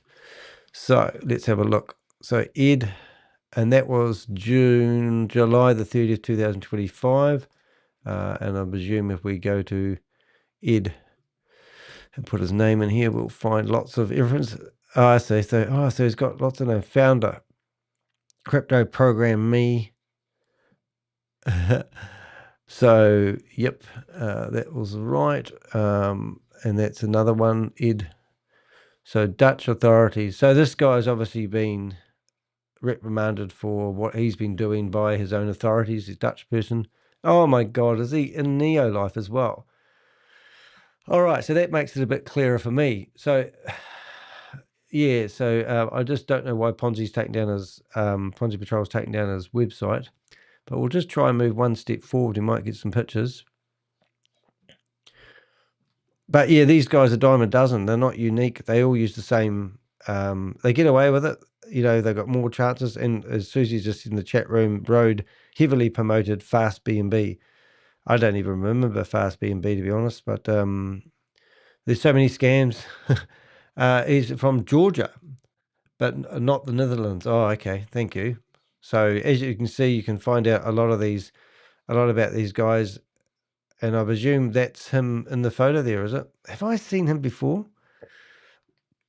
Oh my goodness. It was just, you know, for people who don't know me, I have got an amazing database of all these people, and I probably even got intel on him. I'm just going to have a quick look, actually, just while we're there, to see if I do have any intel on him. I'll just get that off the screen in case I bring up the wrong person. So we have whistleblowers. We have a database of people. Let's have a wee quick look. Have I got Ed? Oh my goodness. So there we go. So look, so even myself, I didn't even know it. But we have Ed, we have a whole, we haven't even got court documents. So I've researched this guy before. And what has he been promoting then? Isn't that crazy that I actually have information on a person and I don't even know it? So this is my database, not publicly available, but oh, there we go. So we had troubles with his website. Barney, that is so crazy. So Ponzi schemes and scams. I haven't even listed what Ponzi schemes and scams has been associated with it, but I have got court documents here, which will probably bring up something. Cease and desist refrain order. What Ponzi scheme was it at the time? Crypto Ponzi scheme. Oh, so crypto program me. So cryptoprogram.me. He's obviously been, and how old was that? Don't know, but I can assume that domain name is no longer. But yeah, it's just like, you know, we travel in similar circles. I just want to see if crypto program me 2023. Let's see if we can bring up one of those pages. Yeah. Videos of crypto programs. Isn't that crazy though? Isn't it crazy that we've got a sheet on him? So let's go here, let's go there, let's go here, let's go link, and we'll put that in there for the next time I'm doing a video. I'll go, oh yeah, I have got something on him, and I'll be able to click on that. I don't know what's going wrong with this lately. It's not loading the pages. Something's changed. So I'm just going to go back one just to see if it loads. Anyway, let's not waste time on that, but you get the idea. Isn't that crazy? Isn't that crazy? So what did I know about him? So this is what I have on him. Ed Zimbardi is a controversial figure in the cryptocurrency world, known for his involvement in several Ponzi-style schemes. He launched Crypto Program in late 2022, which promised investors an unsustainable 25% monthly return on investment. Following regulatory warnings from authorities in California, Georgia, and Canada, Zimbardi rebranded the project as AMS, but it soon collapsed as well. Zimbardi's schemes have drawn significant scrutiny, leading to his arrest in the Netherlands on money laundering charges. Zimbardi has a history of promoting dubious financial ventures, often masking them as legitimate investments. His crypto program and AMS projects lured many unsuspecting investors with high returns, but they operated similarly to other pyramid schemes, relying on new investor funds to pay out earlier participants. Authorities in the US and the Netherlands are currently investigating his activities, with potential charges involving securities fraud, wire fraud, and commodities fraud. Yeah, so you can see what I've just done there. I'm actually linking them together. But if you went to, so now we know Edward Zim, I'm just going to call him Zim. And then you come here, you can see associates. So Gary Wood, associated with Mark Daly, David Chandler, Marty. Quentin Bradford was the guy I was trying to struggle out with before. Mike Donaldson, Dumber and Dumber, Mike Lucas. It's not me, but Brian. So these are all people that are associated together, and that's how we sort of roll with our intel. So interesting. Okay, so he fired back, and we'll catch up with the latest bit here. Brandon fired back. Then why mention subpoenas, Morris? Because that's who you work for. Already, that's what happens when someone forgets they are under oath. They start performing again, as if this were another live stream. But this time, every sentence was being recorded by a court reporter, not a YouTube chat. Deleting videos because the feds can subpoena them is as close as you get to an open confession of consciousness of guilt. He just said the quiet part out loud. Yeah, so I've just gone back to Ponzi Patrol. So I didn't know Ponzi Patrol was actually posting content on his website, which is absolutely fantastic. Obviously, he's taken it all off at the moment for whatever reasons, and I don't know what they are, but anyway, we might find out. So 4 hours, 50 minutes, the suicide admission. Yeah, and this was quite, now I've had 2 people in my family die by suicide, and it's always a sad affair when that happens, but I remember when I started busting Ponzi schemes and scams, one organisation rang me up and told me about one scam that 11 people had died by suicide who have taken out all their money. And I think we've already covered it, so we're just going to go through it. 55 minutes, the suicide admission. Then came the most haunting moment of the entire day. Brandon played an audio clip of Morris speaking to his group. Did he? Just another woman. Oh, yeah. How about this? I just heard of another woman who committed suicide because she mortgaged her house and everything she had to buy into AMS. Now her legacy is gone and she has nothing to leave her children. Right. So I'm going to actually find that lady who refinanced her home. So that's 6. We're going to go find that one because if it was a recording, it might be of interest. So let's go to ChatGPT. Where do we hide that? ChatGPT, you're hiding from me. Let's just start again. ChatGPT, and we will time conversion. So it looks like all my times in my blog are out, so I'll fix that later on, but you'll get the idea. And we're listening to 2 hours and 47 minutes in. 2 hours and 47 minutes in. 2 hours, 47, 3 seconds. Well, there we go. Listen to this. If the lady who refinanced her home and committed suicide would have listened to me instead of you, she may be alive still, right? I don't know if that person was in my group. I don't think she was in my group. I think that was a urban legend. I don't know that that's true. It is true that you said that out publicly, though, correct? I've heard the story. You're the one that brought that up, I believe. No. If your followers had listened to me, they wouldn't have lost their money in stable trading. Would you agree? No. You don't agree? I don't know what you said about stable trading. You know, at the top of my head, what caused people to stay in, not stay in. You've accused me of being a fraudster and a scammer ever since I was 12 years old. We've heard this, haven't we? I don't know how to answer that question. Can you name a scenario where I warned someone that something was a scam and I was wrong? Okay, we're going over the same ground again. Something off the top of my head. Are you saying that I've been correct so far of calling everything a scam? Just ignore the things I've said about you, but all the other ones. Are you saying that you agree that I've been right about those? Okay, so there's another part of the video here. We're just going to fast forward it to it, and it is 4 hours, 16 minutes in. And that must be where it gets 4 hours, 16 minutes, 10 seconds. So we're about here. Okay, voice message you put out to your group about the lady who invested in crypto program who committed suicide because she remortgaged her home and lost everything? I don't remember that. Can we show Exhibit 71? Here we go. Squirm your way out of this one. What does this have to do with your case? Well, you're killing people, mate. It's not rocket science. Nothing. It has to do with the SEC. Prick.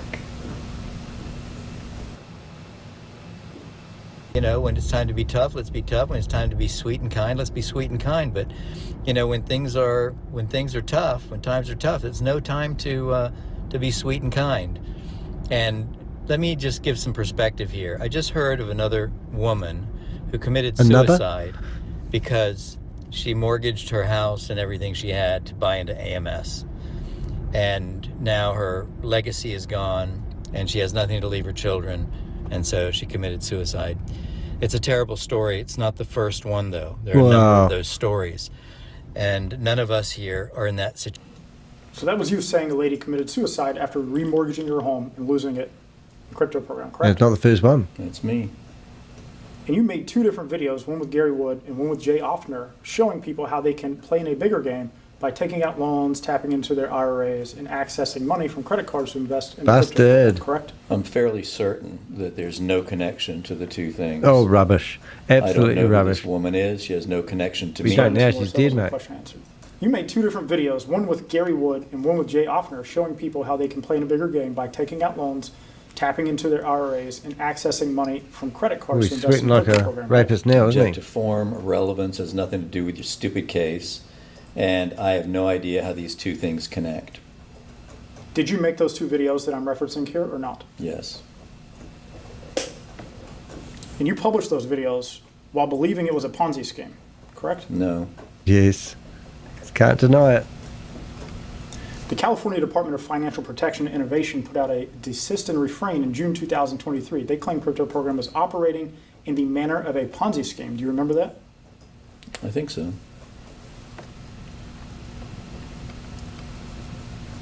Ed Zimbardi, Chris Livingston, and Raymond Gimprel were all sued for fraud from promoting crypto program at the end of July. I sent that lawsuit to you. Did you see that? I don't think I looked at it. Are you worried that you're going to be added to that lawsuit as a defendant, as No. one of the John Does? No. Here it is here. You have been subpoenaed by the SEC for your participation in promoting crypto program, right? As a result of your intervention, yes. Brilliant. And you were subpoenaed by the CFTC as well, right? Yeah, they were there. And there's a mountain of evidence against you in the SEC case, right? No. You said that earlier, though, correct? Objective, relevant. Can we show Exhibit 95 again, please? Screw the nail down. Don't hammer it.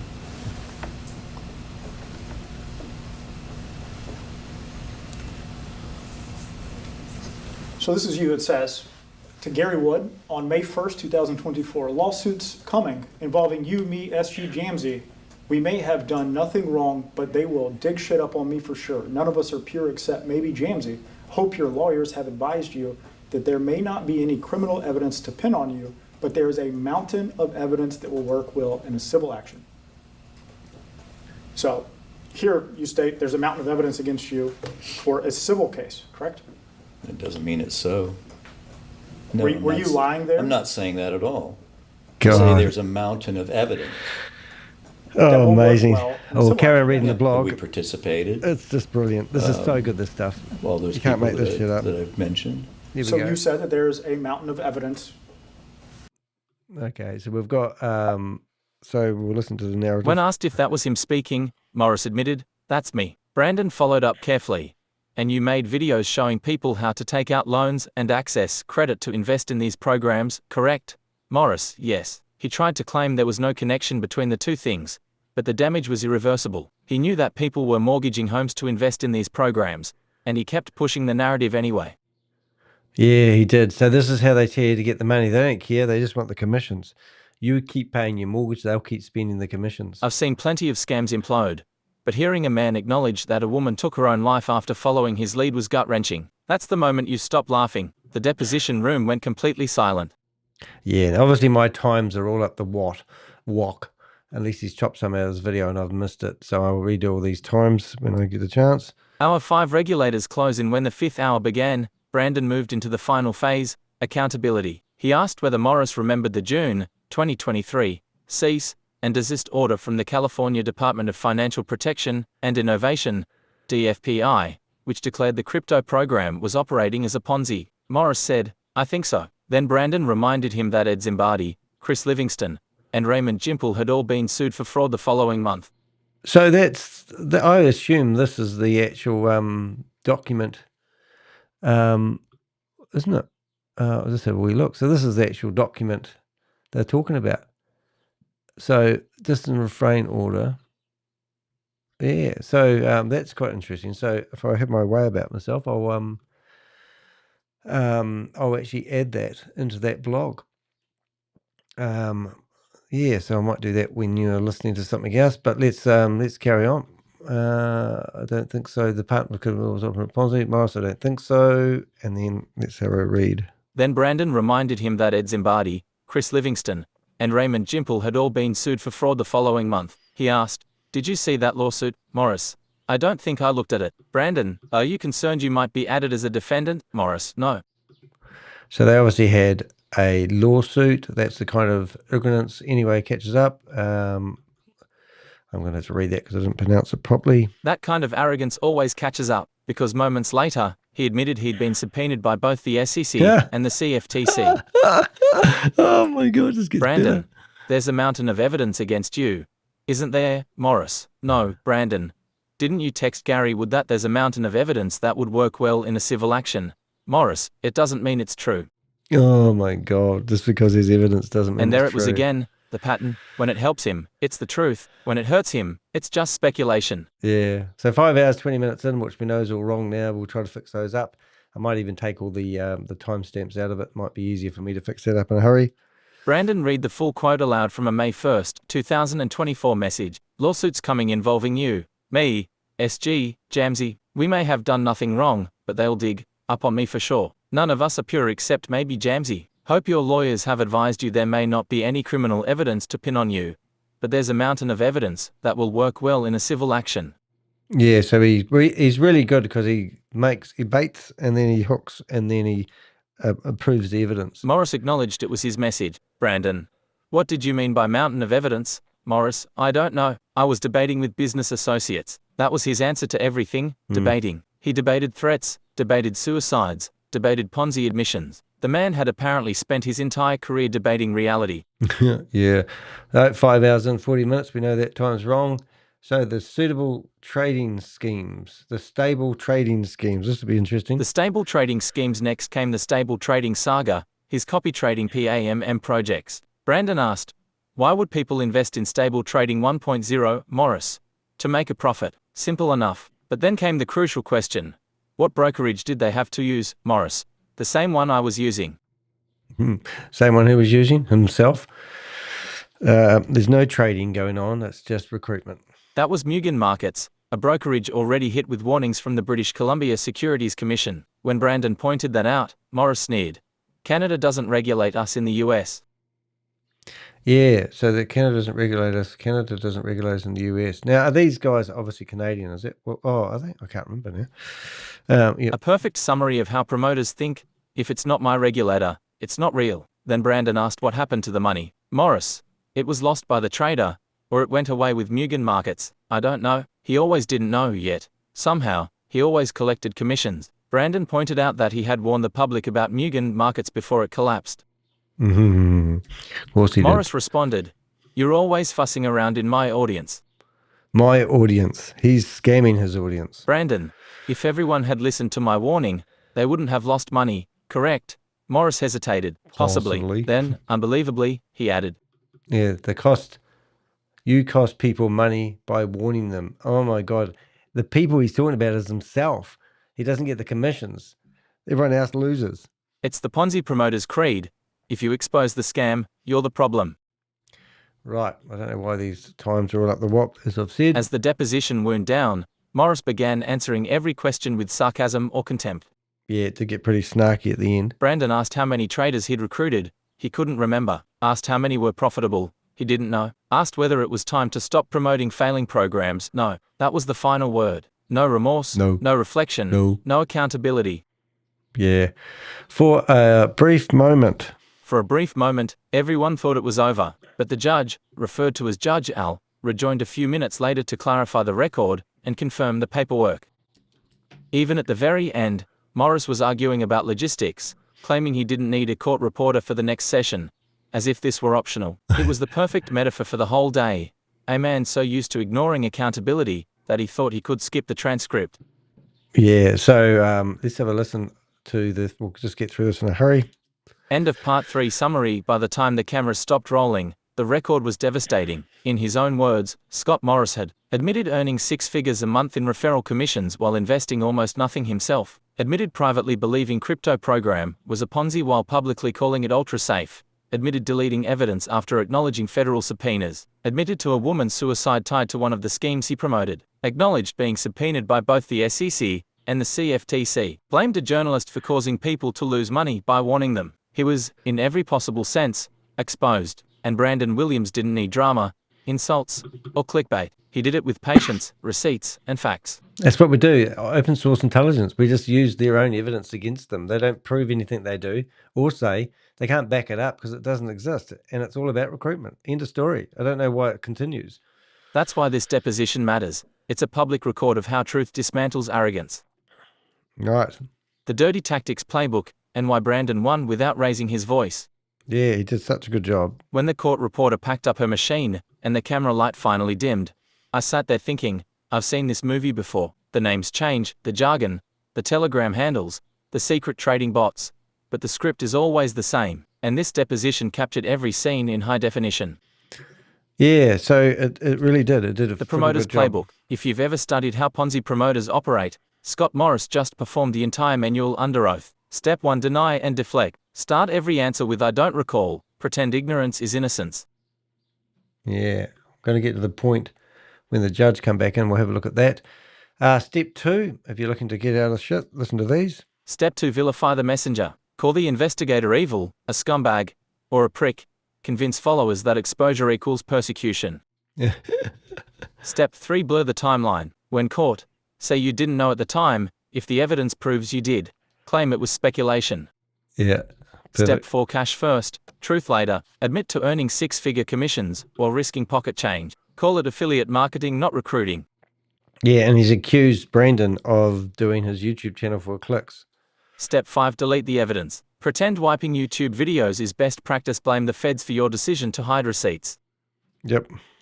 Step 6: play the martyr. When all else fails, cry censorship. Accuse journalists of destroying livelihoods. Never mind the investors who lost theirs. Incredible. Brandon Williams let each of those tactics expose itself. He didn't interrupt. He didn't editorialize. He simply documented the unraveling. Yep.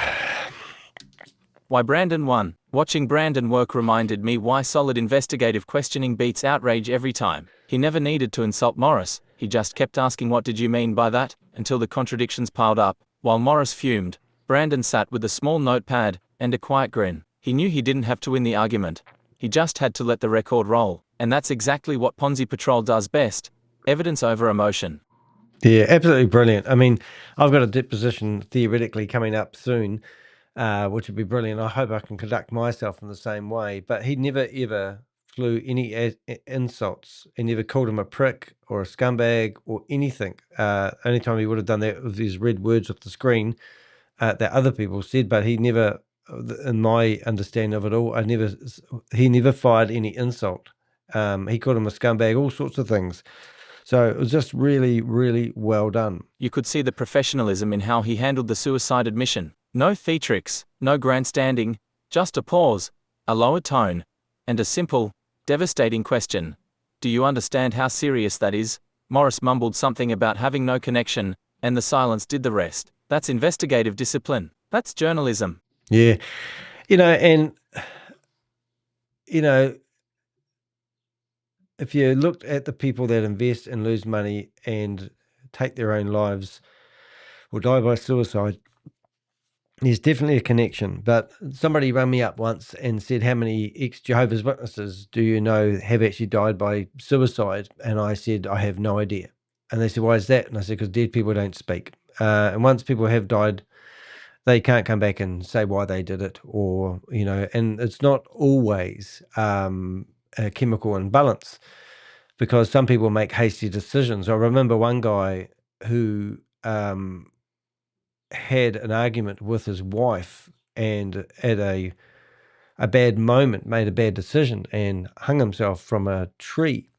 And he had a successful business. Everything was going really, really well, theoretically. And then he died by suicide. And everyone was devastated. But what people didn't realize is his father also died by suicide and actually hung himself from the same tree. So, we hear these stories, and then there's always a thing that pushes people over the edge, and losing all your money is one of those things. It was a terrible story that happened. It was a surf shop in Ferrymead, and to this day that shop still goes. But what a terrible story. Hasty decision. Something fired him, an argument with his wife, and then he took his own life, which is just sad. Imagine living with that. It would be hard for the family and the ex-wife, The bigger picture, what this deposition really exposed wasn't just one man's misconduct. It was an entire culture. The crypto program, AMS, COTP, IPC, Fast BNB, Stable Trading 1.0 and 2.0, every single one of them followed the same pattern. Yeah, and yes, Susie, I've got that ready to go. We're just finishing up this. We're going to look at the end, and let's have a go. Promise effortless income, hide the real source of payouts, recruit relentlessly, collapse, blame the critics. Blame the critics. All right, here we go. Morris happened to be the one sitting in the chair, but he represents a larger ecosystem of YouTube promoters, Telegram hustlers, and financial freedom coaches who have all convinced themselves that affiliate income equals expertise. These schemes aren't about investing, they are about transferring belief for profit, and when that belief runs out, they need a villain. Brandon Williams became that villain, until the transcript flipped the script. Yeah, so it's absolutely brilliant, and I can't go over it enough. However, all these people like Mars Honda Henderson's, May Summervu, Joseph Tran, the moneymaker, this comes to mind. All these people that are in these Zoom meetings promoting these Ponzi schemes, Brandon actually spoke for them, exposed them and their terrible deeds, because that's what they do. They go in there and they're like predators, and they lure people in with the passive income badge of honor. And at the end of the day, they don't care about you or what you invest in or whether it's authentic. They're just going after that commission money they're going to get paid once you sign up. After that, cold turkey, they won't want anything to do with you. The echo chamber. In the days following the deposition, Morris's followers doubled down online. They called it a witch hunt, a smear, a setup by the haters. I've watched that cycle 100 times. The cult of personality refuses to believe the facts even when they are read aloud in court. But here's the beauty of sworn testimony. It doesn't need believers. It's preserved forever. Every I don't know, every hyperbole, every protect myself from scumbags like you line is now part of the public record. No spin can erase it. Yeah. Is he a nice person? That's what I'm looking at. Is this guy, was he just a victim? Was he the wrong person? Or is he a predator? Is he a bottom feeder on the planet? Humor in the madness. You have to keep a sense of humor when you wade through this stuff daily. Otherwise the absurdity will crush you. There were moments in this deposition where I genuinely laughed. Like when Morris claimed he and his partner might have been skiing during their Ponzi debate. Or when he said Canada's regulator doesn't regulate us in the US. That's the kind of logic that should come with a warning label. Do not attempt this argument in a courtroom. Yeah.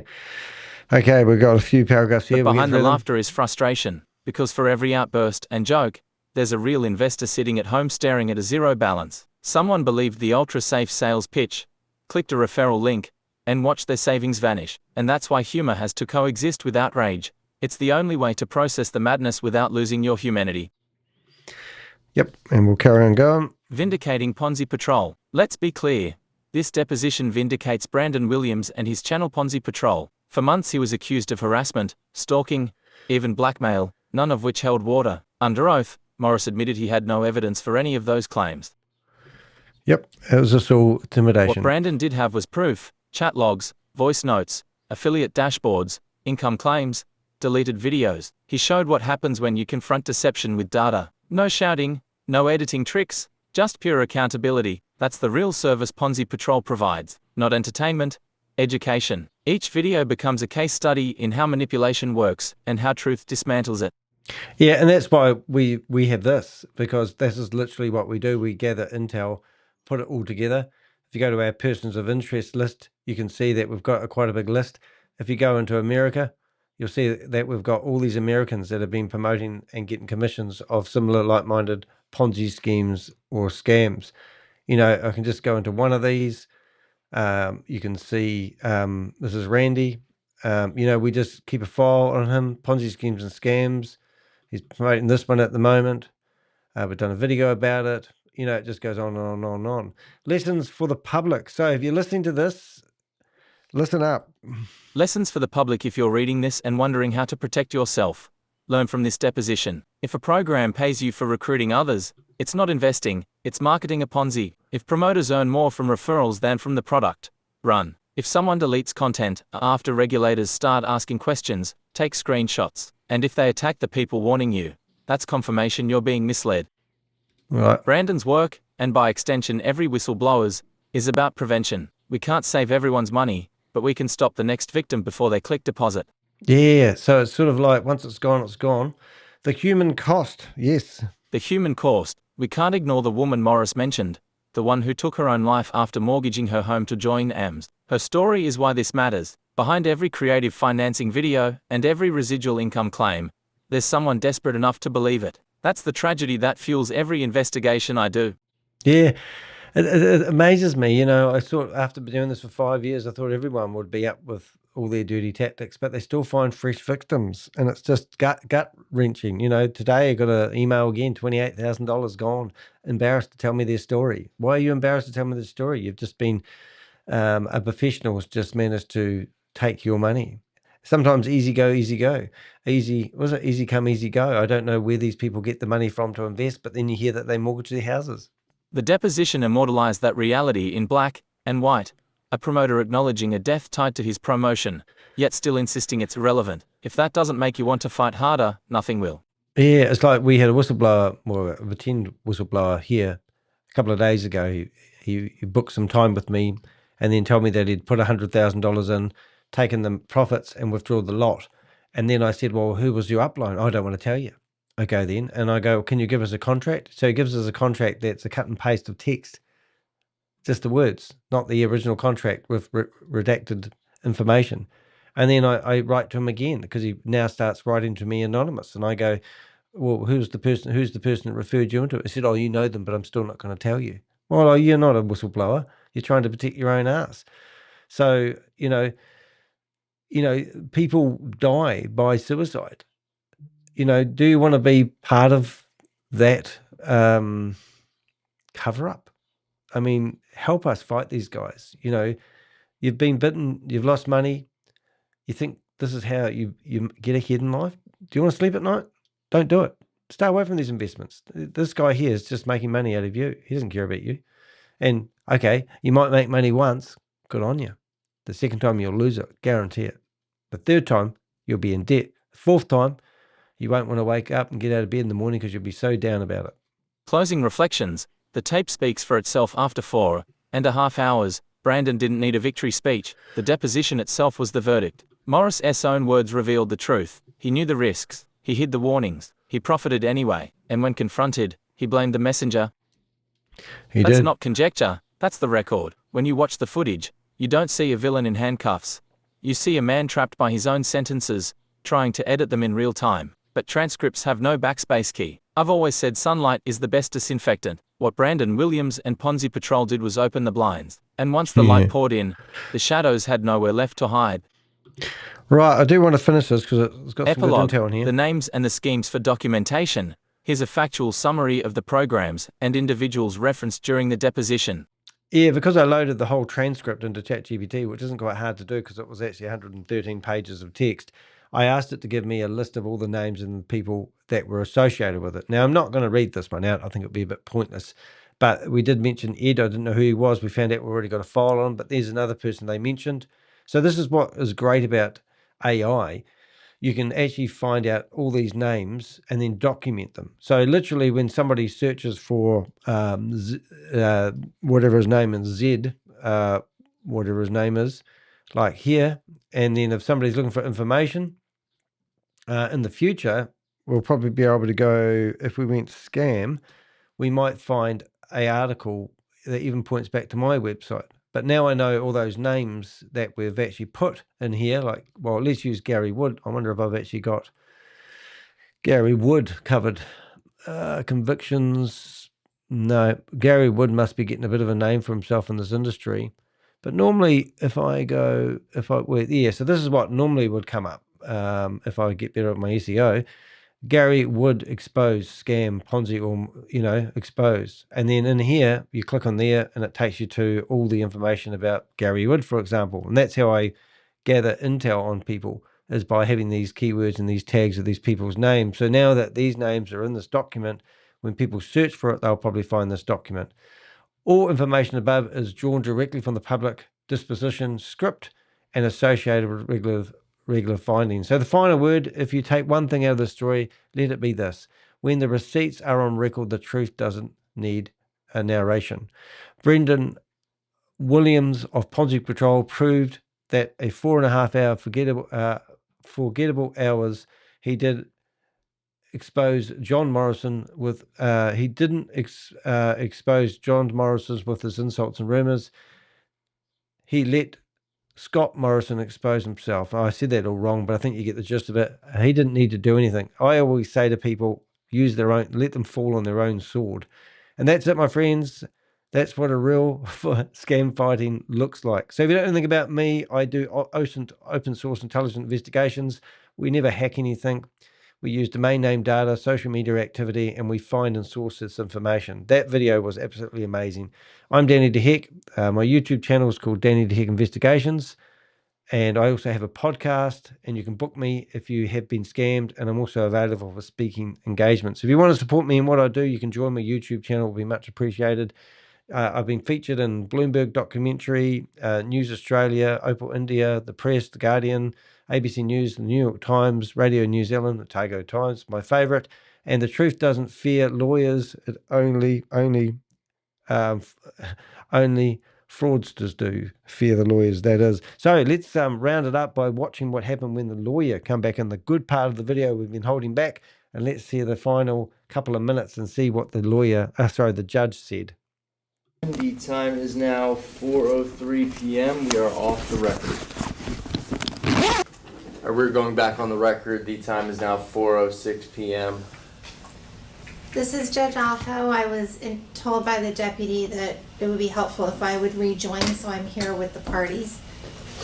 Do you want to start from the beginning? They started to talk and I realized that we were off the record, and I said, wait, let's go back on the record, which is what we've done. So let's take it from the top. Yeah, so Mr. Morris brought a couple of folders full of documents and was referencing them during the deposition. So I was just asking if I could get a copy of all of the documents that were in those folders. He did mention that there was a police report that I had filed that he had referenced, but he also read some other things and there were more documents in there. So I was just wondering if I could get a copy of all of them since he brought them here to reference them. Okay.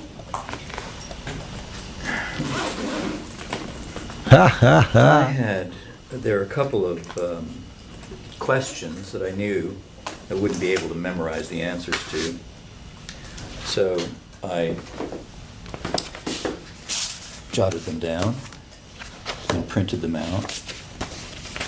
And in particular, Well, anything that you wrote down as your own personal notes that's this stuff. in preparation for the deposition, you don't have to produce. But Okay. if you have a police report, that's public record. You That can should go be down there and get produced. it. I would have that. I was just asking about the things he brought. It was my understanding, maybe I'm incorrect here, that if you bring documents to the deposition to reference yourself, he was reading them during the deposition. I thought that I would be entitled to those, but maybe I'm not.